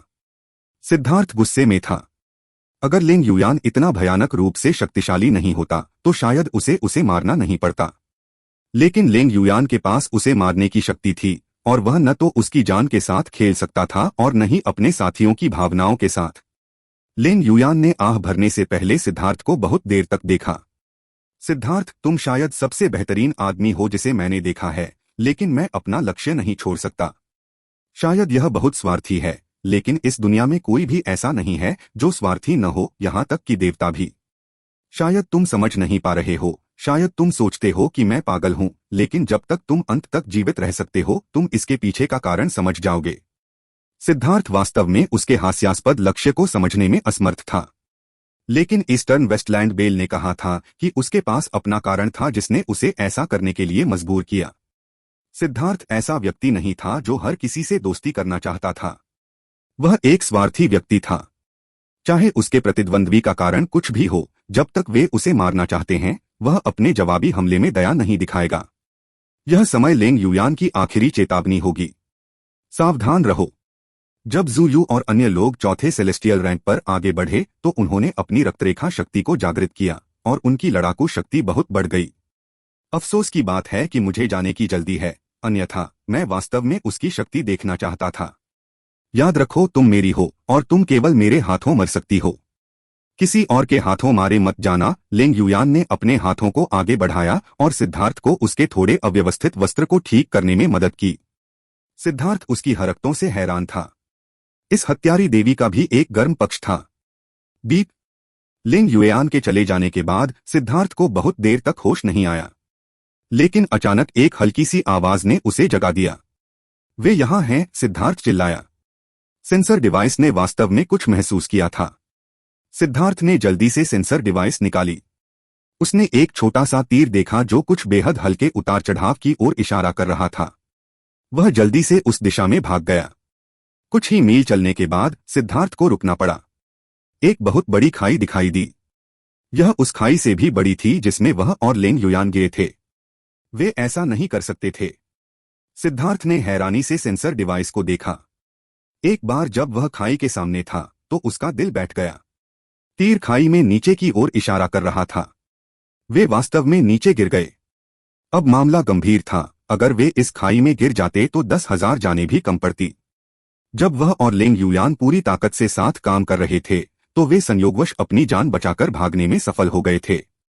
लेकिन ली क्यू और सोंग मिंगयुआन जब वे वहां से निकले थे तब वे केवल जियांटियन क्षेत्र में थे। उनके बचने का कोई रास्ता नहीं था। यह सोचते ही सिद्धार्थ के चेहरे पर उदासी छा गई। हालांकि उसे पता था कि उनके बचने की संभावना बहुत कम है, फिर भी वह आशावान था। अब जब उसे यह नतीजा भुगतना पड़ रहा था तो वह इसे स्वीकार नहीं कर सकता था। नहीं, सिद्धार्थ को अचानक एहसास हुआ कि कुछ गड़बड़ है। अगर वे वाकई खाई की तलहटी में गिर गए होते तो भयानक स्थानिक ब्लेड उन्हें टुकड़े टुकड़े कर देते। यहां तक कि उनके शरीर पर लगे सेंसर डिवाइस भी नष्ट हो गए होते। वे अभी भी नीचे ही होंगे। सिद्धार्थ का दिल धड़क उठा। खाई की ओर देखते हुए उसने अपने दांत भींचे और ईस्टर्न वेस्टलैंड बेल से पूछा, वरिष्ठ, अगर मैं नीचे चला जाऊं तो क्या तुम्हारे पास मुझे ऊपर लाने की शक्ति है? इसमें कोई समस्या नहीं है, लेकिन इससे आपका एक एहसान खत्म हो जाएगा। इस बारे में ध्यान से सोचें। 2 लोगों के लिए जो संभवतः मर चुके हैं, आप एक जीवन रक्षक अवसर का त्याग कर रहे हैं। क्या यह इसके लायक है? ईस्टर्न वेस्टलैंड बेल ने चेतावनी दी। बेशक यह इसके लायक है। मेरे भाइयों के लिए कुछ भी इसके लायक है। चूंकि मुझे पता है कि वे नीचे हैं, इसलिए मुझे नीचे जाना होगा। भले ही मुझे उनकी लाशें ही क्यों न मिलें, यह इसके लायक है, सिद्धार्थ ने कहा। कभी कभी मुझे लगता है कि तुम वाकई बहुत मूर्ख हो, लेकिन मुझे तुम्हारी यह मूर्खता पसंद है, ईस्टर्न वेस्टलैंड बेल ने कहा। उसकी आवाज में थोड़ी बहुत संतुष्टि और प्रशंसा थी। तो फिर आप कह रहे हैं कि यह कोई समस्या नहीं है? सिद्धार्थ ने पूछा।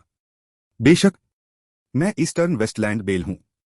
मेरी टूटी फूटी हालत में भी इतनी छोटी सी बात कोई मायने नहीं रखती, ईस्टर्न वेस्टलैंड बेल ने उदासीनता से कहा। लेकिन उसकी आवाज में उसका अहंकार साफ झलक रहा था। ठीक है, तो मैं नीचे जा रहा हूं। आपको शांति मिले। शांति से जाओ। सिद्धार्थ अवाक रह गया। वे शब्द बहुत अशुभ लग रहे थे। मैं इसे दूसरे तरीके से कहता हूं। मेरे मौजूद होने से तुम आराम से जा सकते हो। ईस्टर्न वेस्टलैंड बेल ने भी महसूस किया कि उसके शब्द थोड़े अजीब थे और उसने उन्हें बदल दिया। क्या कोई अंतर है? सिद्धार्थ ने अपनी आंखें घुमाईं। क्या प्राचीन काल में सभी लोग इसी तरह बात करते थे? तुम जा रहे हो या नहीं? पूर्वी बंजर भूमि घंटी भड़क उठी। सिद्धार्थ खाई में नीचे कूद गया। इस बार वह पूरी तरह से सतर्क था। उसने अपनी खुद की उतरने की गति को नियंत्रित करने की पूरी कोशिश की। उसने पाया कि यह पिछली खाई के समान ही थी। वह केवल नीचे जा सकता था, ऊपर नहीं। अब जब वह नीचे कूद गया था तो उसके पास वापस ऊपर जाने का कोई रास्ता नहीं था। वह धीरे धीरे नीचे उतरा। जैसे जैसे वह गहराई में उतरता गया, उसके आसपास का वातावरण और भी गहरा होता गया। अचानक उसे पता चला कि यह खाई पहले से भी ज्यादा गहरी थी। आखिरकार आसमान का वह टुकड़ा गायब हो गया। लेकिन नीचे से अभी भी कोई उतार चढ़ाव नहीं हुआ। अगले 2 घंटों के बाद अंततः कुछ स्थानिक उतार चढ़ाव हुए। सूक्ष्म स्थानिक ब्लेड दिखाई देने लगे। लेकिन ये स्थानिक ब्लेड कोमल थे, लगभग पंखों की तरह। उनमें कोई आक्रामक शक्ति नहीं थी। इसके अलावा उन पर पैर रखकर उसके उतरने की गति को धीमा करना संभव था। वास्तव में वह हवा में स्थिर भी रह सकता था। जैसे जैसे वह नीचे की ओर बढ़ता गया, उसे धीरे धीरे ऐसा महसूस होने लगा कि कुछ गड़बड़ है। उसे बहुत दूर से कुछ हल्की सी गड़गड़ाहट सुनाई दे रही थी। यह जरूर कोई भयानक शक्ति थी। इससे उसका सिर सुन्न हो गया।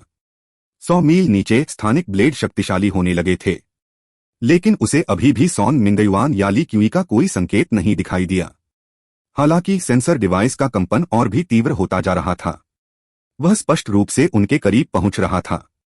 यहां स्थानिक ब्लेड अब घूम रहे थे। सिद्धार्थ के पास ब्लड ड्रिंकर को खत्म करने के अलावा कोई विकल्प नहीं था। इस बार सिद्धार्थ पिछली बार की तरह दुखी नहीं था।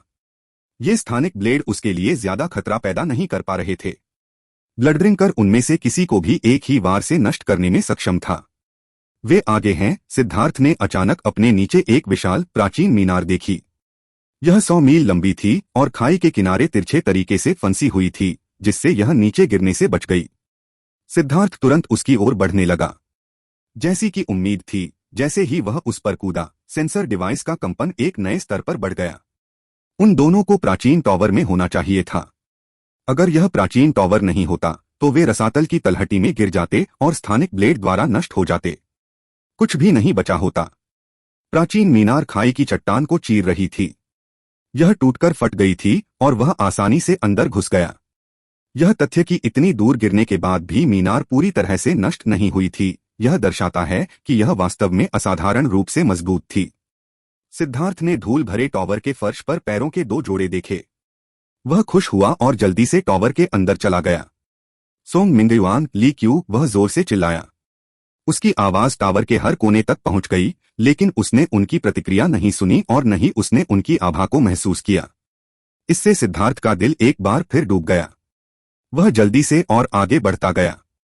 जब वह टॉवर के शिखर पर पहुंचा तो उसने 2 धरती की मूर्तियां देखीं। वे सोंग मिंगयुआन और ली क्यूई थे। सिद्धार्थ चौंक गया। 2 मूर्तियां सोंग मिंगयुआन और ली क्यूई थीं, लेकिन उनकी जीवन आभा गायब हो गई थी। वे वहां खड़ी थीं, मिट्टी में लिपटी हुई। पृथ्वी आत्मा मन का। इस टॉवर में वास्तव में एक पृथ्वी आत्मा मन का था जो इसकी रक्षा कर रहा था। अफसोस की बात है कि संरचनाएं टूट गई थीं और पृथ्वी आत्मा मनका की देखभाल करने वाला कोई नहीं था। इसने वास्तव में अपनी खुद की बुद्धि को जन्म दिया और उनकी आत्मा सार को निगलना चाहता है, पूर्वी बंजर भूमि बेल ने कहा। तभी सिद्धार्थ ने आगे एक बहुत बड़ा गोला देखा। यह 3 मीटर व्यास का था और धूल से ढका हुआ था। वह अभी इस क्षेत्र में प्रवेश ही कर रहा था कि अचानक उसका पैर धरती की ऊर्जा के एक शक्तिशाली धागे में फंस गया। वह तुरंत ही धरती में समा गया, ठीक सोंग मिंगयुआन और ली क्यूई की तरह। इस धरती में अपनी शक्तिशाली ऊर्जा थी जो सिद्धार्थ को बांध रही थी। उसे ऐसा लग रहा था जैसे वह अंतहीन धरती के नीचे दब गया हो। उस दबाव के कारण वह हिल नहीं पा रहा था। तोड़ना। एक जोरदार धमाके के साथ सिद्धार्थ के चारों ओर की धरती फट गई। यह धरती बहुत शक्तिशाली थी। शायद यह समुद्री विस्तार वाले आकाशीय जीवों को भी फंसा सकती थी, लेकिन यह सिद्धार्थ को बांधने के लिए पर्याप्त नहीं थी। अपनी धरती की सील तोड़ने के बाद सिद्धार्थ ने अपने हाथ आगे बढ़ाए और उन्हें सोंग मिंगयुआन और ली क्यू के माथे पर दबाया। उसने धरती को अलग किया और उनकी त्वचा को छुआ। अच्छा। उन्होंने अपनी आत्मा को अपने नीवान में छिपा लिया।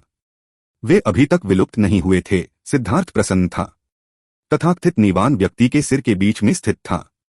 इसे नीवान महल भी कहा जाता था और यह वह झरना था जो साधक की आध्यात्मिक शक्ति को जन्म देता था। जब पृथ्वी की मुहर ने उसे ढक लिया था तो सिद्धार्थ ने पृथ्वी से एक विशेष ऊर्जा को महसूस किया था जो उसकी आत्मा को अवशोषित करने की कोशिश कर रही थी। सोंग मिंगयुआन और ली क्यूई के लिए वे उस अवशोषण के खिलाफ लड़ने में असमर्थ थे, इसलिए उन्होंने अपनी आत्माओं को अपने नीवान महल में बंद कर दिया था, जिससे वे लगभग मृत्यु की स्थिति में पहुंच गए थे। उनकी आत्माओं के अवशोषण को धीमा करने का यही एकमात्र तरीका था। हालांकि भले ही उन्होंने अपनी आध्यात्मिक शक्ति को अपने निवानों में बंद कर लिया था, फिर भी वे इसे पूरी तरह से रोकने में सक्षम नहीं थे। केवल एक ही चीज जो वे कर सकते थे वह थी इसे और अधिक समय तक रोकना। उनकी आध्यात्मिक शक्ति अब बहुत कमजोर हो चुकी थी और उनकी आत्मा की ज्वालाएं लगभग बुझ चुकी थीं। यह कोई आश्चर्य की बात नहीं थी कि उसने उनके जीवन की आभा को महसूस नहीं किया था।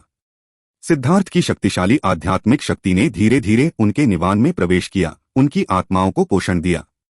जब उसने ऐसा किया तो उनकी आत्माएं सूखी नदी के किनारों की तरह थीं, जिन्हें आखिरकार पोषण मिला और वे स्वस्थ हो गईं। जिस समय वे ठीक हो रहे थे उसी समय एक और तरह की ऊर्जा सिद्धार्थ की आध्यात्मिक शक्ति को अवशोषित कर रही थी। उसने महसूस किया कि यह बड़े क्षेत्र में भेजी जा रही थी। सिद्धार्थ के मुंह पर एक ठंडी मुस्कान आ गई। उसने उसे अपनी आध्यात्मिक शक्ति को अवशोषित करने की अनुमति दे दी। सोंग मिंगयुआन और ली क्यूई की आत्माएं बेहद कमजोर थीं और इसलिए सिद्धार्थ ने उन्हें पहले बहुत अधिक आध्यात्मिक शक्ति नहीं दी। मालिक। कई घंटे बीत जाने के बाद आखिरकार उनकी आत्माएं जागी।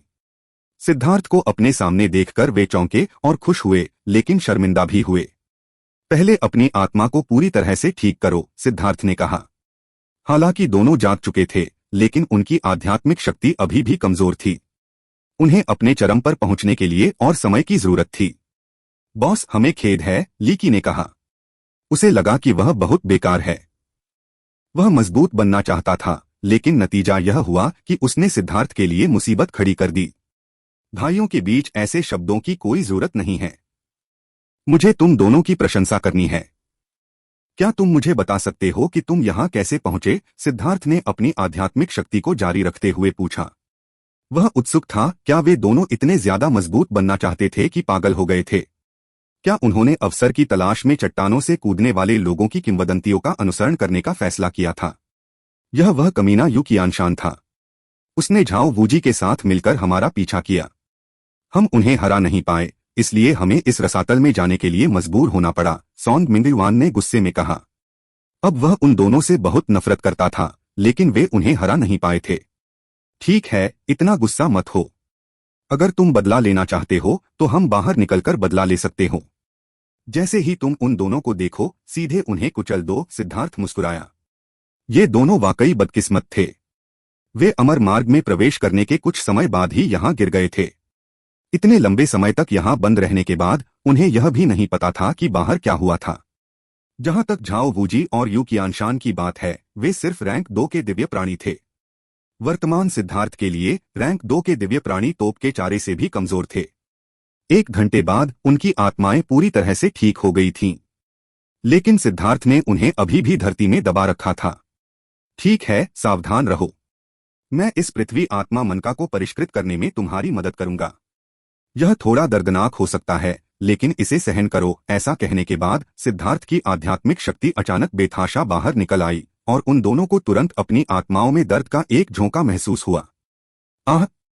हालांकि उन दोनों को सिद्धार्थ ने चेतावनी दी थी, फिर भी वे चिल्ला रहे थे। उन्हें ऐसा लग रहा था जैसे उनकी आत्माएं चीर दी गई हों। मूल रूप से सिद्धार्थ द्वारा भेजी गई आध्यात्मिक शक्ति का आधा हिस्सा पृथ्वी आत्मा मनका द्वारा अवशोषित कर लिया गया था। लेकिन क्या उसकी चीजें छीनना इतना आसान था?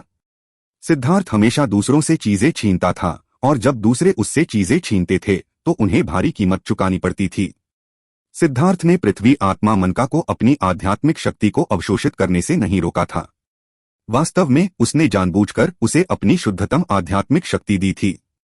एक बार जब आध्यात्मिक शक्ति पृथ्वी आत्मा मनका में प्रवेश कर गई तो यह फैलने लगी, मनका के हर हिस्से में विलीन हो गई। पृथ्वी आत्मा मनका एक आध्यात्मिक खजाना था जिसे केवल स्वर्ग और पृथ्वी ही जन्म दे सकते थे। क्योंकि यह इतने लंबे समय से टॉवर द्वारा पोषित किया गया था, यह मजबूत हो गया था, इसकी अपनी बुद्धि थी। दरअसल इसने सहज रूप से खुद को पोषित करने के लिए उनकी आत्माओं को अवशोषित करने का फैसला किया था। इससे यह और भी बुद्धिमान हो जाएगा। सच में, हालांकि यह शक्तिशाली था, इसकी वर्तमान बुद्धिमत्ता बहुत अधिक नहीं थी। उनकी आध्यात्मिक शक्ति को अवशोषित करना बस एक सहज प्रवृत्ति थी। जहां तक सिद्धार्थ की आध्यात्मिक शक्ति का सवाल है, उसने मूर्खतापूर्वक जितना हो सका उतना अवशोषित कर लिया।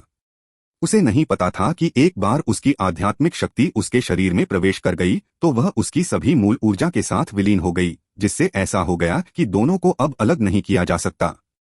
अब जब अवसर खुल गया था तो उसकी आध्यात्मिक शक्ति भड़क उठी और वह सब वापस ले लिया गया। उसकी आध्यात्मिक शक्ति ने पृथ्वी आत्मा मनका की सभी मुख्य ऊर्जा को खींच लिया। उनके शरीर में न केवल आध्यात्मिक शक्ति की एक बड़ी मात्रा प्रवेश कर रही थी, बल्कि असीम पृथ्वी ऊर्जा भी थी। इसने उनके शरीर को तबाह कर दिया, जिससे उन्हें ऐसा महसूस हुआ कि उनके शरीर और आत्माएं फटने वाली हैं। वे लगातार चिल्ला रहे थे। तुम किस बारे में चिल्ला रहे हो? क्या तुम्हें चिल्लाने में शर्म नहीं आती? क्या तुम मजबूत होने के लिए अपनी जान सहित कुछ भी त्यागने को तैयार नहीं थे? तुम इस छोटे से दर्द से चिल्लाने जा रहे हो, सिद्धार्थ ने गुस्से में कहा। उन्होंने उसकी बात नहीं सुनी थी, इसलिए सिद्धार्थ ने ऊर्जा प्रवाह को धीमा करने से इनकार कर दिया। वास्तव में उसने पृथ्वी आत्मा मनका के प्रतिशोध को भी दबाया नहीं, जिससे उन दोनों को इसे सहना पड़ा। जब से उसने सुना था कि वे दोनों अकेले ही बाहर गए हैं, तब से उसके दिल पर पत्थर सा पड़ गया था। अब जब उसे पता चल गया था कि वे जीवित हैं, तो उन्हें कुछ सजा की जरूरत थी। सिद्धार्थ की बातें सुनकर उन दोनों को वास्तव में इतनी शर्मिंदगी महसूस हुई कि वे चिल्लाना जारी नहीं रख सके। उन्होंने अपने दांतों को मजबूती से भींच लिया, लेकिन यह वास्तव में बहुत दर्दनाक था। शारीरिक और आध्यात्मिक दर्द के एक साथ होने से उनकी आंखें बाहर निकलने को हो गईं और उनके माथे पर बड़ी बड़ी नसें उभर आईं। अंत में पृथ्वी आत्मा मनका को एहसास हुआ कि कुछ गड़बड़ है और उसने पागलपन से जवाबी कार्रवाई शुरू कर दी। इस समय सिद्धार्थ के पास अपनी आध्यात्मिक शक्ति से इसे दबाने के अलावा कोई विकल्प नहीं था, या वह शक्ति उन्हें विस्फोट कर देगी। बस अपने दांत भींचकर इसके खत्म होने का इंतजार मत करो। जल्दी करो और इस शक्ति को अवशोषित करो। इसे अपनी आत्मा की जड़ के ऊपर इकट्ठा करो। भविष्य में तुम पृथ्वी गुण विशेषज्ञ बनोगे, सिद्धार्थ ने कहा। अब उन दोनों को न केवल दर्द सहना था, बल्कि उन्हें अपना ध्यान केंद्रित रखना था और अनंत पृथ्वी ऊर्जा को अवशोषित करना था। 2 घंटे बाद विशाल गोला टूट गया। पृथ्वी आत्मा मनका की सारी पृथ्वी ऊर्जा निकाल ली गई थी और ली क्यू और सॉन्ग मिंगयुआन को दे दी गई थी। सिद्धार्थ को अचानक थकान का एहसास हुआ। पृथ्वी आत्मा मन का एक खजाना था जिसने अपनी बुद्धि को जन्म दिया था। इसके अंदर पृथ्वी ऊर्जा की मात्रा की तुलना एक महासागर से की जा सकती है। इसे संभालने के लिए उसने अपनी आध्यात्मिक शक्ति का एक बड़ा हिस्सा खर्च कर दिया था। सोंग मिंगयुआन और ली क्यू ने उसे निराश नहीं किया। वे दोनों पृथ्वी गुण विशेषज्ञ बन गए थे और अब मिट्टी के ढेर की तरह जमीन पर पड़े थे। इस पीड़ा के दौरान वे कई बार लगभग बेहोश हो गए थे, लेकिन अधिक ऊर्जा को अवशोषित करने के लिए उन्होंने इसे सहन किया।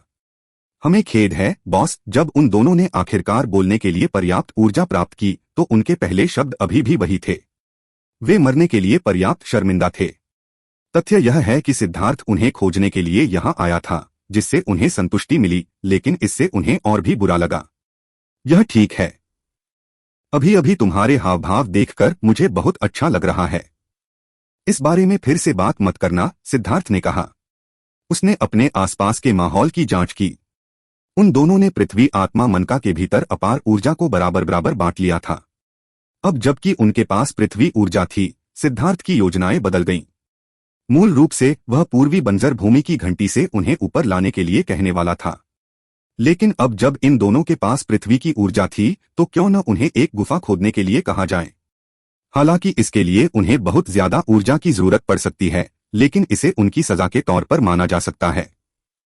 सिद्धार्थ, तुम्हें यहां से जाने के बारे में चिंता करने की जरूरत नहीं है। मेरी मदद करो। रसातल की तह तक जाओ ताकि मैं पता लगा सकूं कि अमर पथ का क्या हुआ। पूर्वी बंजर भूमि की घंटी की आवाज अचानक सिद्धार्थ के सिर में गूंज उठी। क्या? मैं स्थानिक ब्लेड से मारा जाऊंगा, सिद्धार्थ ने कहा। मैं तुम्हारी रक्षा करूंगी। मैं अकेले नीचे नहीं जा सकती। इससे पहले कि चीजें सामने आएं, मेरे लिए अपना शरीर दिखाना सुविधाजनक नहीं है। मुझे तुम्हारी मदद चाहिए, ईस्टर्न वेस्टलैंड बेल ने कहा। तो सावधान रहना। मेरे पास सिर्फ यही एक जिंदगी है और यह बहुत महत्वपूर्ण है। इसे मैं गलती से न गवा दूं, सिद्धार्थ ने कड़वी मुस्कान दी। तुम दोनों यहां आराम कर सकते हो। मैं बाहर घूमने जा रहा हूं। मैं अभी वापस आ जाऊंगा। उनके जवाब का इंतजार किए बिना सिद्धार्थ टावर से बाहर निकलकर नीचे उतर गया। सच में वह भी जानना चाहता था कि इन रसातल की तलहटी में कौन से रहस्य छिपे हैं।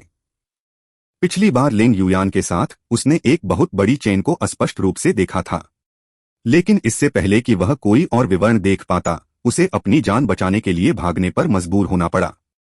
अब स्थानिक ब्लेड पहले से भी ज्यादा शक्तिशाली थे। वे एक एक करके आए, लेकिन इस बार सिद्धार्थ को उन्हें रोकने की जरूरत नहीं थी। उसके शरीर पर प्रकाश की एक परत दिखाई दी जिसने उन सभी स्थानिक ब्लेडों को तोड़ दिया। नीचे उतरने के बाद उसने देखा कि यह वास्तव में मृत्यु का क्षेत्र था। यहां अनगिनत स्थानिक ब्लेड टकरा रहे थे और अंतरिक्ष लगातार गड़गड़ा रहा था। सिद्धार्थ ने महसूस किया कि उसकी खोपड़ी सुन्न हो गई है। ये शक्तिशाली स्थानिक ब्लेड एक पहाड़ जितने बड़े थे। जब उन्होंने उस पर हमला किया तो उसके चारों ओर की बाधा पर भयंकर लहरें दिखाई दीं। वह वास्तव में चिंतित था कि पूर्वी बंजर भूमि बेल इसे संभाल नहीं पाएगी और वह तुरंत टुकड़ों में उड़ जाएगा। एकमात्र सुकून देने वाली बात यह थी कि ईस्टर्न वेस्टलैंड बेल बहुत विश्वसनीय थी।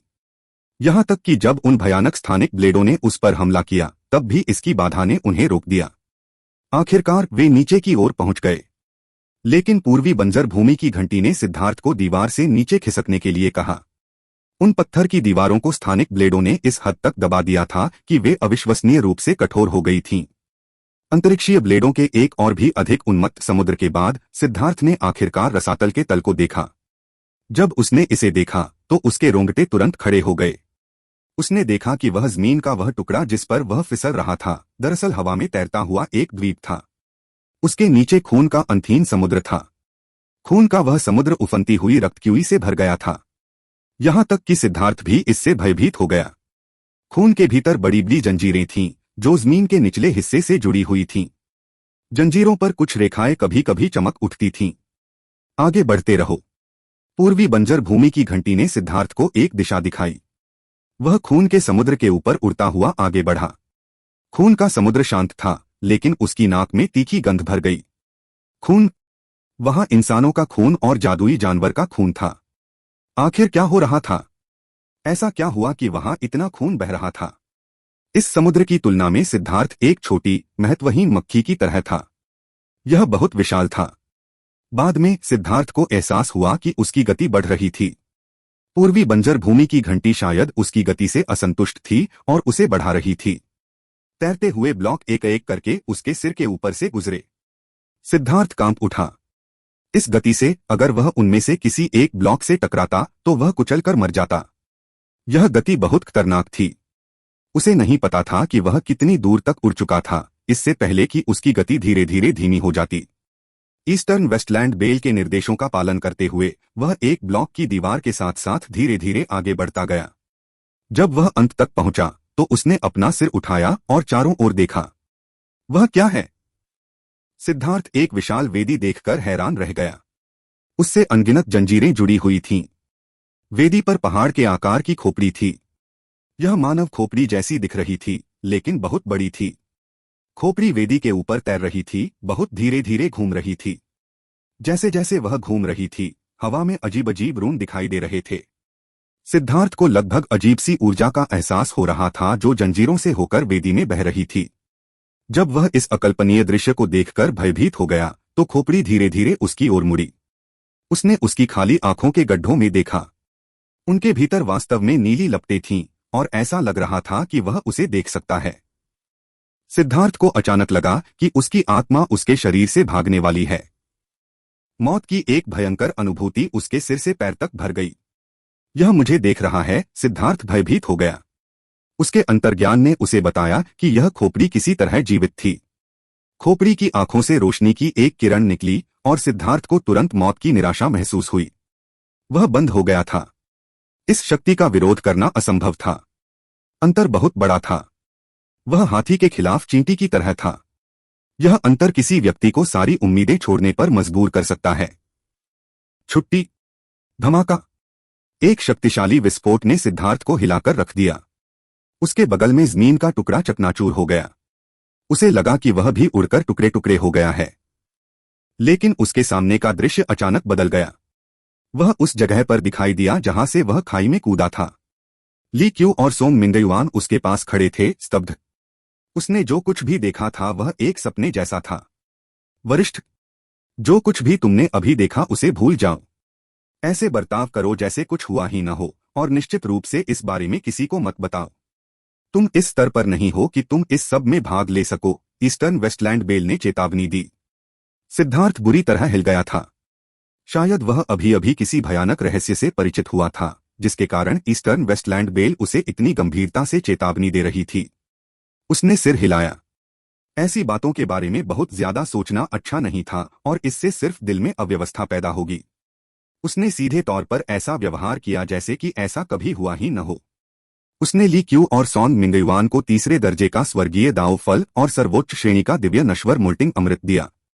फिर जबकि आध्यात्मिक क्यू विस्फोट के अवशेष अभी भी मौजूद थे, उन्होंने जल्दी से अपने कष्टों को झेलते हुए समुद्री विस्तार में प्रवेश किया। वे दोनों अपने क्यूई समुद्र को 2500 मील तक फैलाने में कामयाब रहे, जो कि सिद्धार्थ की सिर्फ 2000 मील की उम्मीद से कहीं ज्यादा था।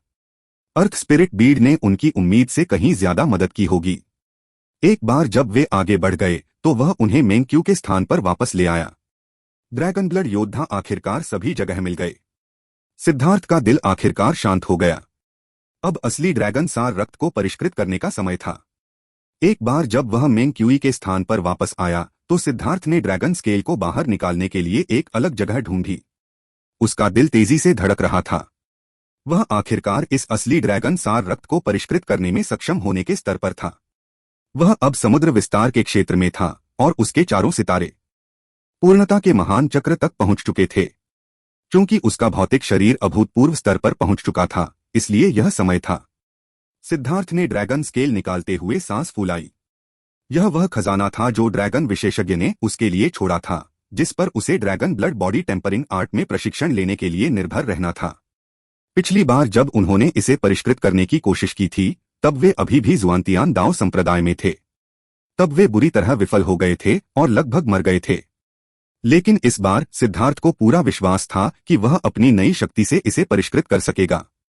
क्या तुम्हारे पास कोई अंतिम शब्द हैं? जैसे ही सिद्धार्थ तराजू में से खून निकालने वाला था, पूर्वी बंजर भूमि की घंटी की आवाज गूंजी। वरिष्ठ, आपका क्या मतलब है? सिद्धार्थ चौंका। मेरा मतलब यह है कि एक बार जब आप अपने शरीर में उस सच्चे ड्रैगन सार रक्त को खींच लेंगे और इसे परिष्कृत करने की कोशिश करेंगे, तो आप निश्चित रूप से मर जाएंगे। तो क्या आपके पास कोई अंतिम शब्द हैं? एक बार जब आप मर जाएंगे, तो मैं आपके दोस्तों को बता दूंगा।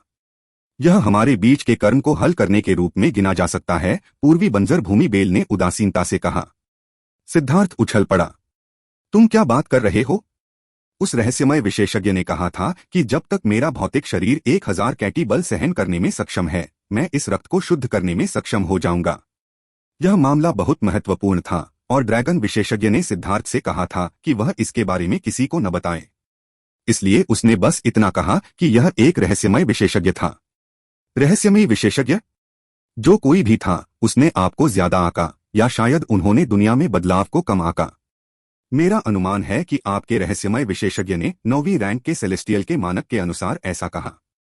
हालांकि स्वर्गीय दाओ ऊर्जा से धन्य 9वीं रैंक का सेलेस्टियल भी रक्त की इस बूंद को परिष्कृत करने पर सबसे अधिक संभावना से मर जाएगा। आप जो सार रक्त पकड़े हुए हैं, वह साधारण सच्चा ड्रैगन सार रक्त नहीं है। यह ड्रैगन जाति के बीच एक सम्राट रक्त रेखा से आता है। हालांकि यह सिर्फ एक हरे ड्रैगन से है, लेकिन इसकी अतुलनीय शुद्धता के कारण इसे सीधे अवशोषित नहीं किया जा सकता है। इसके अलावा, यदि आप स्वर्गीय दाओं की सहायता के बिना इसे परिष्कृत करने का प्रयास करते हैं, तो आपको हर चीज के लिए खुद पर निर्भर रहना होगा। इसके अलावा, आप कोई भी तकनीक नहीं जानते हैं। यदि आप इसे सीधे इस तरह से खा जाते हैं, तो जैसे ही आप इसकी ऊर्जा खींचने की कोशिश करेंगे, आपका शरीर तुरंत फट जाएगा। नहीं, सिद्धार्थ को पसीना आने लगा। ईस्टर्न वेस्टलैंड बेल के अनुभव के साथ, यह निश्चित रूप से सिर्फ खिलवाड़ नहीं होगा। चूंकि यह वही था जो यह कह रहा था, ऐसा लग रहा था कि अगर उसने वास्तव में रक्त को शुद्ध करने की कोशिश की, तो वह मर जाएगा। तो मुझे क्या करना चाहिए? अच्छा, ठीक है। मैंने आपसे बहुत कुछ सीखा है, इसलिए किसी छोटी सी चीज में आपकी मदद करने से कर्म नहीं आना चाहिए। मैं आपको एक सीलिंग तकनीक सिखाऊंगा। आपका भौतिक शरीर शक्तिशाली है, इसलिए ड्रैगन रक्त को अपने शरीर में खींचना कोई समस्या नहीं है। लेकिन अगर आप इसे परिष्कृत करने की कोशिश करते हैं, तो ड्रैगन रक्त सहज रूप से संघर्ष करेगा। यह ऐसा कुछ नहीं है जिसे आप सहन कर सकें। इसलिए आपको अपने शरीर में ड्रैगन रक्त को सील करना होगा और फिर समय के साथ धीरे धीरे इसकी ऊर्जा को परिष्कृत करना होगा। यह सबसे अच्छी विधि है। सिद्धार्थ ने ईस्टर्न वेस्टलैंड बेल के निर्देशों का पालन किया, अपने आध्यात्मिक युवान के साथ अपने शरीर में एक अजीब संरचना स्थापित की। यह संरचना उसके डेंटियन के ऊपर टिकी हुई थी। यह एक मकड़ी के जाले की तरह था, और एक बार जब यह पूरा हो गया, तो सिद्धार्थ ने ड्रैगन स्केल के खिलाफ अपनी उंगली दबाई। खून की एक बूंद सिद्धार्थ की बाह में बह गई। उसे तुरंत दर्द का एहसास हुआ, साथ ही खून का एक शक्तिशाली हमला भी हुआ। उसने जल्दी से ध्यान केंद्रित किया। यह हमला ही था जिसने पिछली बार उसे लगभग मार डाला था। लेकिन अब जब वह इसके लिए तैयार था, तो इससे उसकी जान को फिर से खतरा नहीं था। जैसे ही खून की बूंद उसकी बाह से गुजरी, सिद्धार्थ को लगा कि उसका खून गर्म हो रहा है। उसका कुछ खून जलने लगा और तेज दर्द के कारण उसने अपने दांत भींच लिए।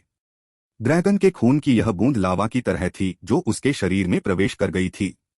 उसे लगा जैसे उसका सारा खून भाप बनकर उड़ जाएगा। वह अंततः समझ गया कि ईस्टर्न वेस्टलैंड बेल ने क्यों कहा था कि वह मरने जा रहा है। उसने बस इतना ही किया था कि उसे अपने शरीर में खींच लिया था, लेकिन इससे ऐसी प्रतिक्रिया हुई थी। अगर वह इसे परिष्कृत करने का प्रयास करता, तो वह वास्तव में समाप्त हो जाता। हालांकि सिद्धार्थ बेहद जिज्ञासु था। वह ड्रैगन विशेषज्ञ उसे कोई नुकसान नहीं पहुंचाएगा। उसने उसे यह सब क्यों नहीं बताया? अगर ईस्टर्न वेस्टलैंड बेल न होती तो क्या वह बेवकूफी में मर नहीं जाता। खून की बूंद आखिरकार उसके डेंटियन के ऊपर सील में घुस गई। एक बार सील हो जाने के बाद उसने कोई प्रतिक्रिया नहीं की। वह बस चुपचाप वहीं पड़ा रहा। लेकिन जब सिद्धार्थ ने इसे परिष्कृत करने की कोशिश की तो इसमें से अचानक एक चमकदार रोशनी निकली और इसमें से एक शक्तिशाली शक्ति फूट पड़ी। सिद्धार्थ को लगा जैसे उसका शरीर टूटने वाला है। सदमे से भरकर उसने एक मुंह में खून खांस लिया। उसने जल्दी से एक बार फिर उसे दबाने के लिए संरचना का इस्तेमाल किया। लेकिन अब जब उसने उसे परिष्कृत करने की कोशिश की थी तो ड्रैगन का खून संघर्ष करता रहा जैसे कि वह जीवित हो। मौत के खतरे को भांपते हुए उसने अपने प्रतिबंधों से मुक्त होने के लिए संघर्ष करने की कोशिश की। अब सिद्धार्थ पूर्वी बंजर भूमि की घंटी के प्रति वास्तव में आभारी था। उसने गठन को सक्रिय किया, अपने 4 क्यूई समुद्रों की ऊर्जा को डाला और ड्रैगन रक्त के जवाबी हमले को बलपूर्वक दबा दिया। सच तो यह है कि जैसे ही ड्रैगन रक्त ने अपनी शक्ति जारी की, आदिम अराजकता मन का धीरे धीरे प्रसारित होना शुरू हो गया था। लेकिन जब गठन ने ड्रैगन रक्त को दबा दिया तो यह एक बार फिर अपनी शांत अवस्था में लौट आया। यह सिर्फ इतना था कि सिद्धार्थ ने इनमें से किसी पर ध्यान नहीं दिया था क्योंकि उसका ध्यान ड्रैगन रक्त पर केंद्रित था।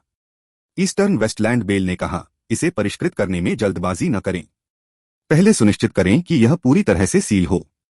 6 घंटे की मेहनत के बाद अपने 4 क्यूई समुद्रों के साथ भी सिद्धार्थ पसीने से लथपथ हो गया था। वह थक गया था, लेकिन उसने आखिरकार ड्रैगन के खून को पूरी तरह से सील कर दिया था। ड्रैगन का खून सील कर दिया गया था, लेकिन सिद्धार्थ के पास इसे फिर से परिष्कृत करने की कोशिश करने की ऊर्जा नहीं थी। उसे पहले ठीक होना था। ठीक होने के बाद ही उसने फिर से कोशिश की। इस बार यह आसानी से चला गया। यह अज्ञात था कि क्या ड्रैगन रक्त ने अपने भाग्य को स्वीकार कर लिया था और वापस लड़ने का प्रयास छोड़ दिया था, या क्या गठन ने प्रतिरोध करने की अपनी क्षमता को मिटा दिया था। अब उसमें से हरे रक्त के निशान निकल रहे थे जो उसके पूरे शरीर में फैल रहे थे। सिद्धार्थ ने जल्दी से dragon blood body tempering art प्रसारित करना शुरू कर दिया।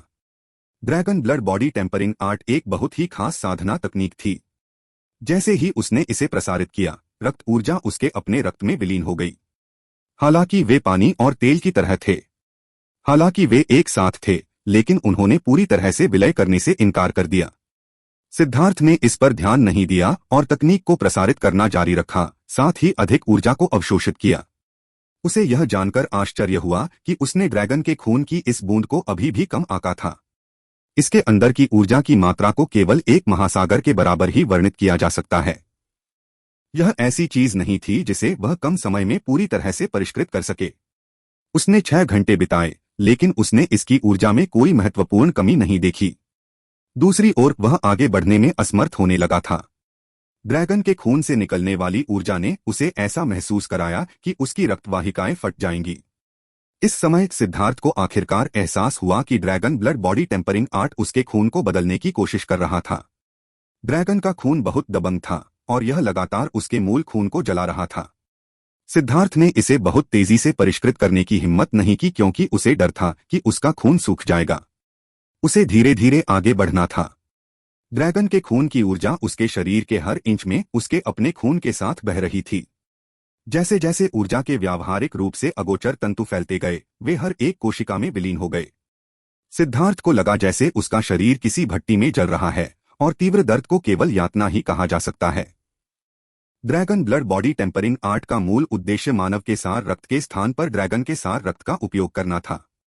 हालांकि उस प्रक्रिया के लिए शरीर को पहले ड्रैगन रक्त की ऊर्जा का आदी होना आवश्यक था। उसका अपना रक्त अभी भी ड्रैगन रक्त की तुलना में बहुत कमजोर था।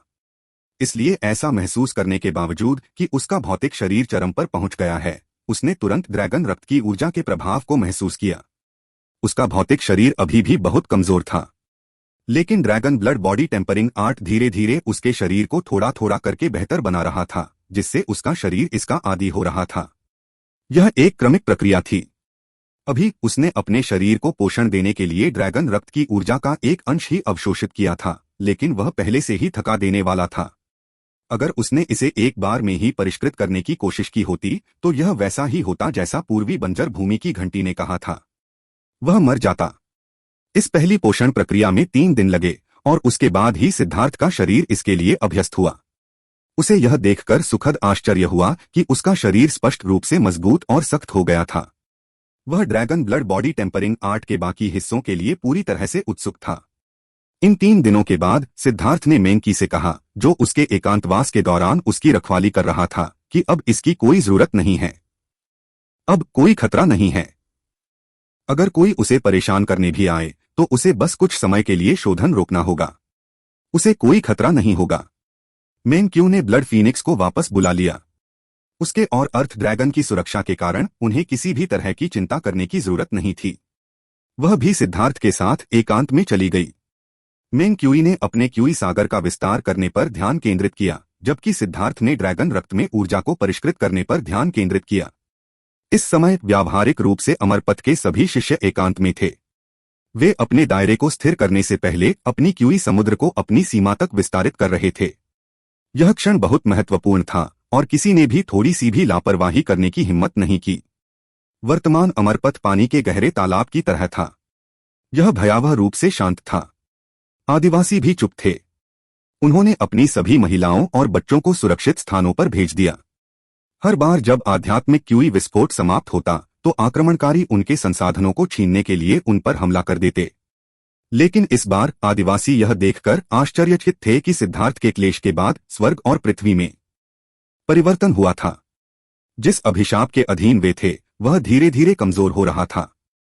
हालांकि अभिशाप बहुत धीरे धीरे कमजोर हो रहा था, लेकिन यह निश्चित रूप से कमजोर हो रहा था। इसके अलावा उनकी पैतृक भूमि पर संरचनाओं की शक्ति मजबूत हो रही थी, जिससे उन्हें अपनी त्रिज्या बढ़ाने की अनुमति मिल रही थी।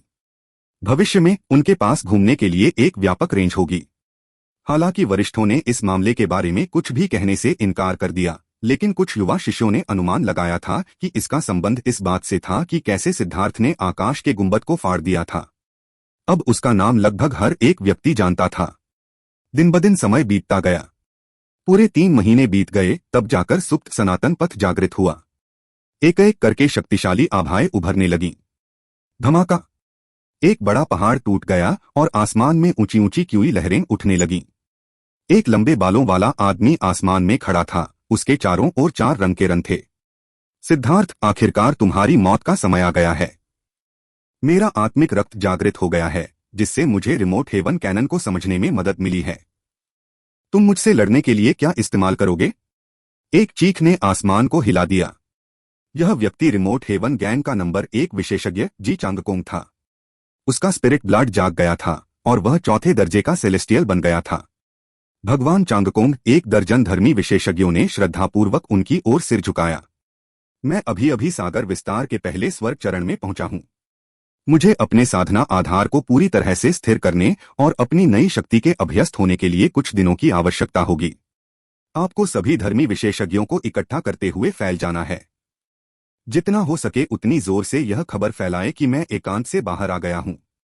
इस बार मैं जू यू चांगहाओ, हुआंग जुनमो और उनके जैसे लोगों को सिखाना चाहता हूं कि धर्मी मार्ग का नंबर 1 व्यक्ति कौन है, जी चांगकोंग ने आदेश दिया।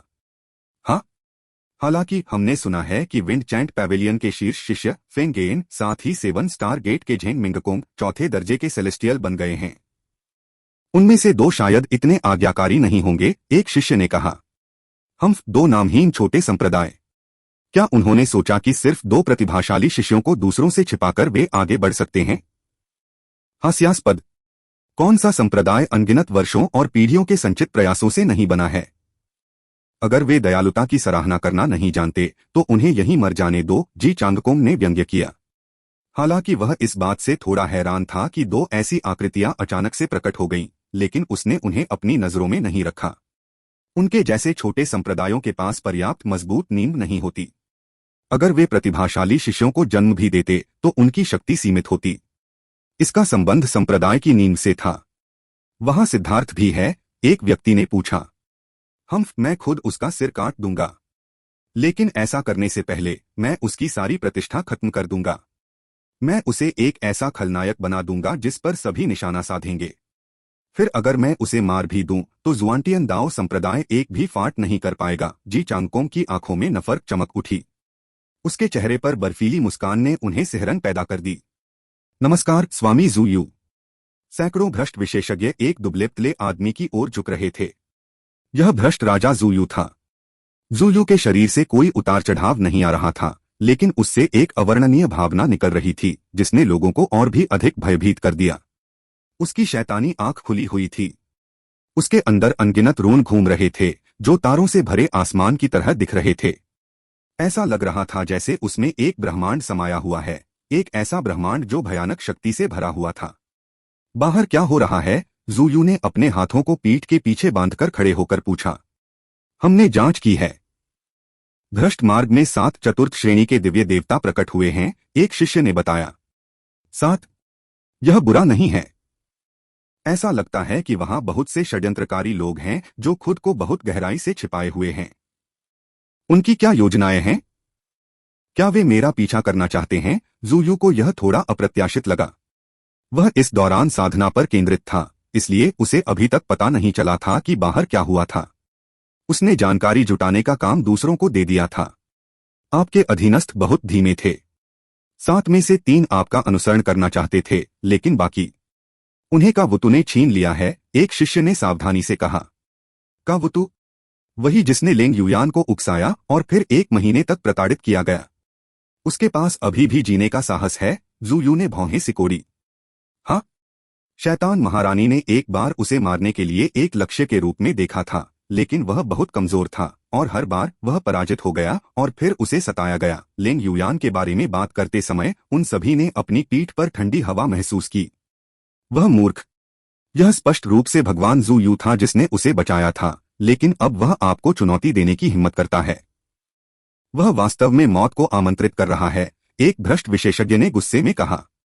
यह कहना कि ज़ूयू ने उसे बचाया था थोड़ा अतिशयोक्तिपूर्ण था। सच्चाई यह थी कि लेंग युयान ने कावुतु को बहुत कमजोर महसूस किया था और उसने बस उसमें रुचि खो दी थी। इसलिए उसने अपना लक्ष्य बदलकर ज़ूयू कर लिया था। सच तो यह है कि उस समय लेंग युयान की ख्याति भ्रष्ट मार्ग में बहुत शानदार नहीं थी। ऐसा इसलिए था क्योंकि उसने बाद में ज़ूयू पर अपनी नजरें गड़ा दी थीं, इसलिए उसकी ख्याति बढ़ गई थी। उन्होंने बिना किसी स्पष्ट विजेता के 3 महान लड़ाइयां लड़ी थीं। बेशक उन तीनों लड़ाइयों का अंत ज़ूयू के बुरी तरह भागने के साथ हुआ था। पिछली बार वह लगभग उसके द्वारा मारा गया था।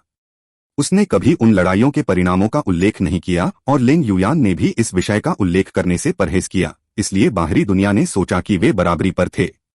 भ्रष्ट विशेषज्ञ की नज़र में केवल ज़ूयू ही लेंग युयान के खिलाफ लड़ सकती थी। उन्हें नहीं पता था कि अगर ज़ूयू ने लेंग युयान को देखा तो वह तुरंत दुम मोड़कर भाग जाएगा। उस बेवकूफ में कुछ क्षमता है। हालांकि वह लाश शैतान पथ की खेती करता है और अपने शरीर को एक मुरझाए हुए शव में बदल देता है। यह बहुत घिनौना है। अब जब वह चौथे दर्जे का दिव्य बन गया है तो मेरा अनुमान है कि उसके वंश की रक्तलाश ऊर्जा जागृत हो गई है, जिससे उसका भौतिक शरीर और भी मजबूत हो गया है। इसीलिए उसने मुझे चुनौती देने की हिम्मत की। उसे अनदेखा करो। जब समय आएगा तो मैं उन सभी को उनकी जगह पर रख दूंगा। अगर वे मेरी दयालुता की सराहना नहीं करते हैं तो मैं सीधे उन्हें मार डालूंगा। मेरी शैतानी आंख पूरी तरह से जाग गई है, इसलिए आज से भ्रष्ट मार्ग का नेतृत्व करना मेरा काम है। जो मेरा विरोध करेंगे वे मर जाएंगे। मैं लेंग युयान को भी आसानी से संभाल लूंगा। उसे बता दूंगा कि मैं भ्रष्ट मार्ग का असली राजा हूं, ज़ूयू ने आत्मविश्वास से कहा। यह सही है भगवान ज़ूयू। एक निश्चित स्थान पर हमने 9 यिन भ्रष्ट अस्थि परिवहन संरचना को देखा। इसे शैतान महारानी द्वारा छोड़ा जाना चाहिए था, एक शिष्य ने कहा। वह चली गई। ज़ूयू चौंक गया। वह समझ नहीं पाया कि लेंग युयान इस समय क्यों चली गई, लेकिन फिर उसने सिर हिलाया। कोई बात नहीं, मैं बाहर निकलते ही उसे खत्म कर दूंगा। हालांकि वह असंतुष्ट दिख रहा था, लेकिन वास्तव में उसे राहत मिली थी। लेंग युयान के जाने से उस पर दबाव बहुत कम हो गया। प्राचीन जातियों के पक्ष में क्या होगा? ज़ूयू ने पूछा। प्राचीन जातियां अभी थोड़ी अव्यवस्थित हैं। कुछ दुष्ट लोग सामने आए हैं। वे पहले यूचांगहाओ से थोड़े चिढ़े हुए थे।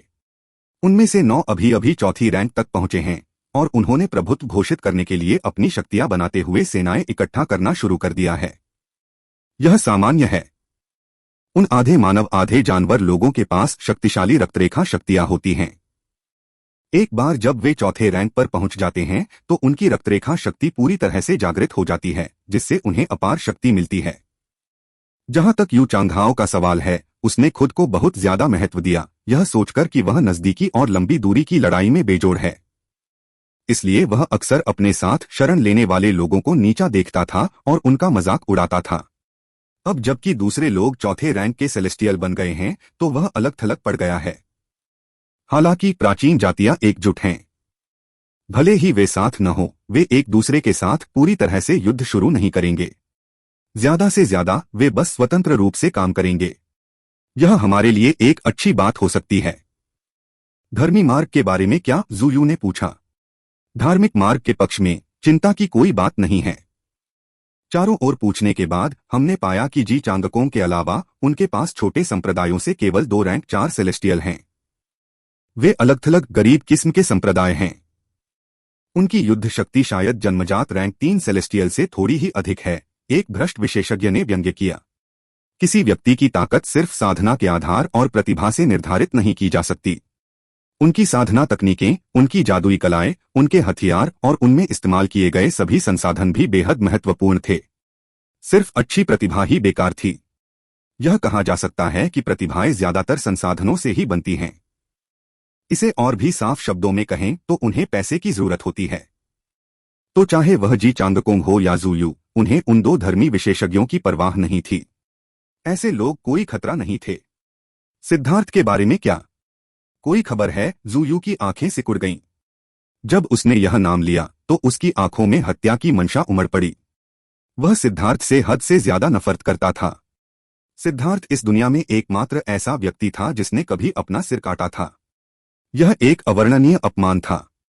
इस पूरे समय में हम सिद्धार्थ की परछाई तक नहीं ढूंढ पाए। उसे अभी भी एकांत में रहना चाहिए। हालांकि हमने सुना है कि जी चांगकोंग सिद्धार्थ को हर जगह खोज रहा है।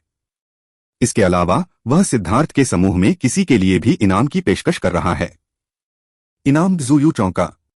हाँ, ऐसा लगता है कि जी चांगकोंग पूर्वी बंजर भूमि के धर्मी मार्ग पर शासन करना चाहता है और अपनी शक्ति का उपयोग करके सभी धर्मी विशेषज्ञों को डराना चाहता है। ज़ुयू ने सिर हिलाया। मैंने जी चांगकोंग के बारे में सुना है।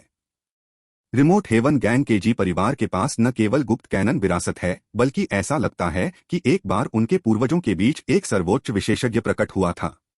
शायद उसके पास कुछ क्षमता है। जी चांगकोंग सभी धर्मी विशेषज्ञों को इकट्ठा करने में लगा हुआ है। उसने सिद्धार्थ के लिए एक गिरफ्तारी वारंट भेजा है जिस पर इनाम रखा गया है। जो कोई भी सिद्धार्थ के समूह के किसी भी व्यक्ति को ढूंढ लेगा, उसे भरपूर इनाम दिया जाएगा। सबसे मजेदार बात यह थी कि सिद्धार्थ के ही संप्रदाय के 2 विशेषज्ञ हैं, झाओ वूजी और यू कियानशान, जो जी चांगकोंग के अधीनस्थ बन गए हैं। वे कह रहे हैं कि सिद्धार्थ ने अपने साथी धर्मी विशेषज्ञों को मारने के लिए आदिवासियों के साथ मिलीभगत की है। उसका समूह धर्मी मार्ग के सभी लोगों का लक्ष्य बन गया है, एक भ्रष्ट विशेषज्ञ ने तिरस्कारपूर्वक कहा। धर्मी मार्ग वास्तव में दिलचस्प था। बाकी लोग भी तिरस्कार में उपहास कर रहे थे।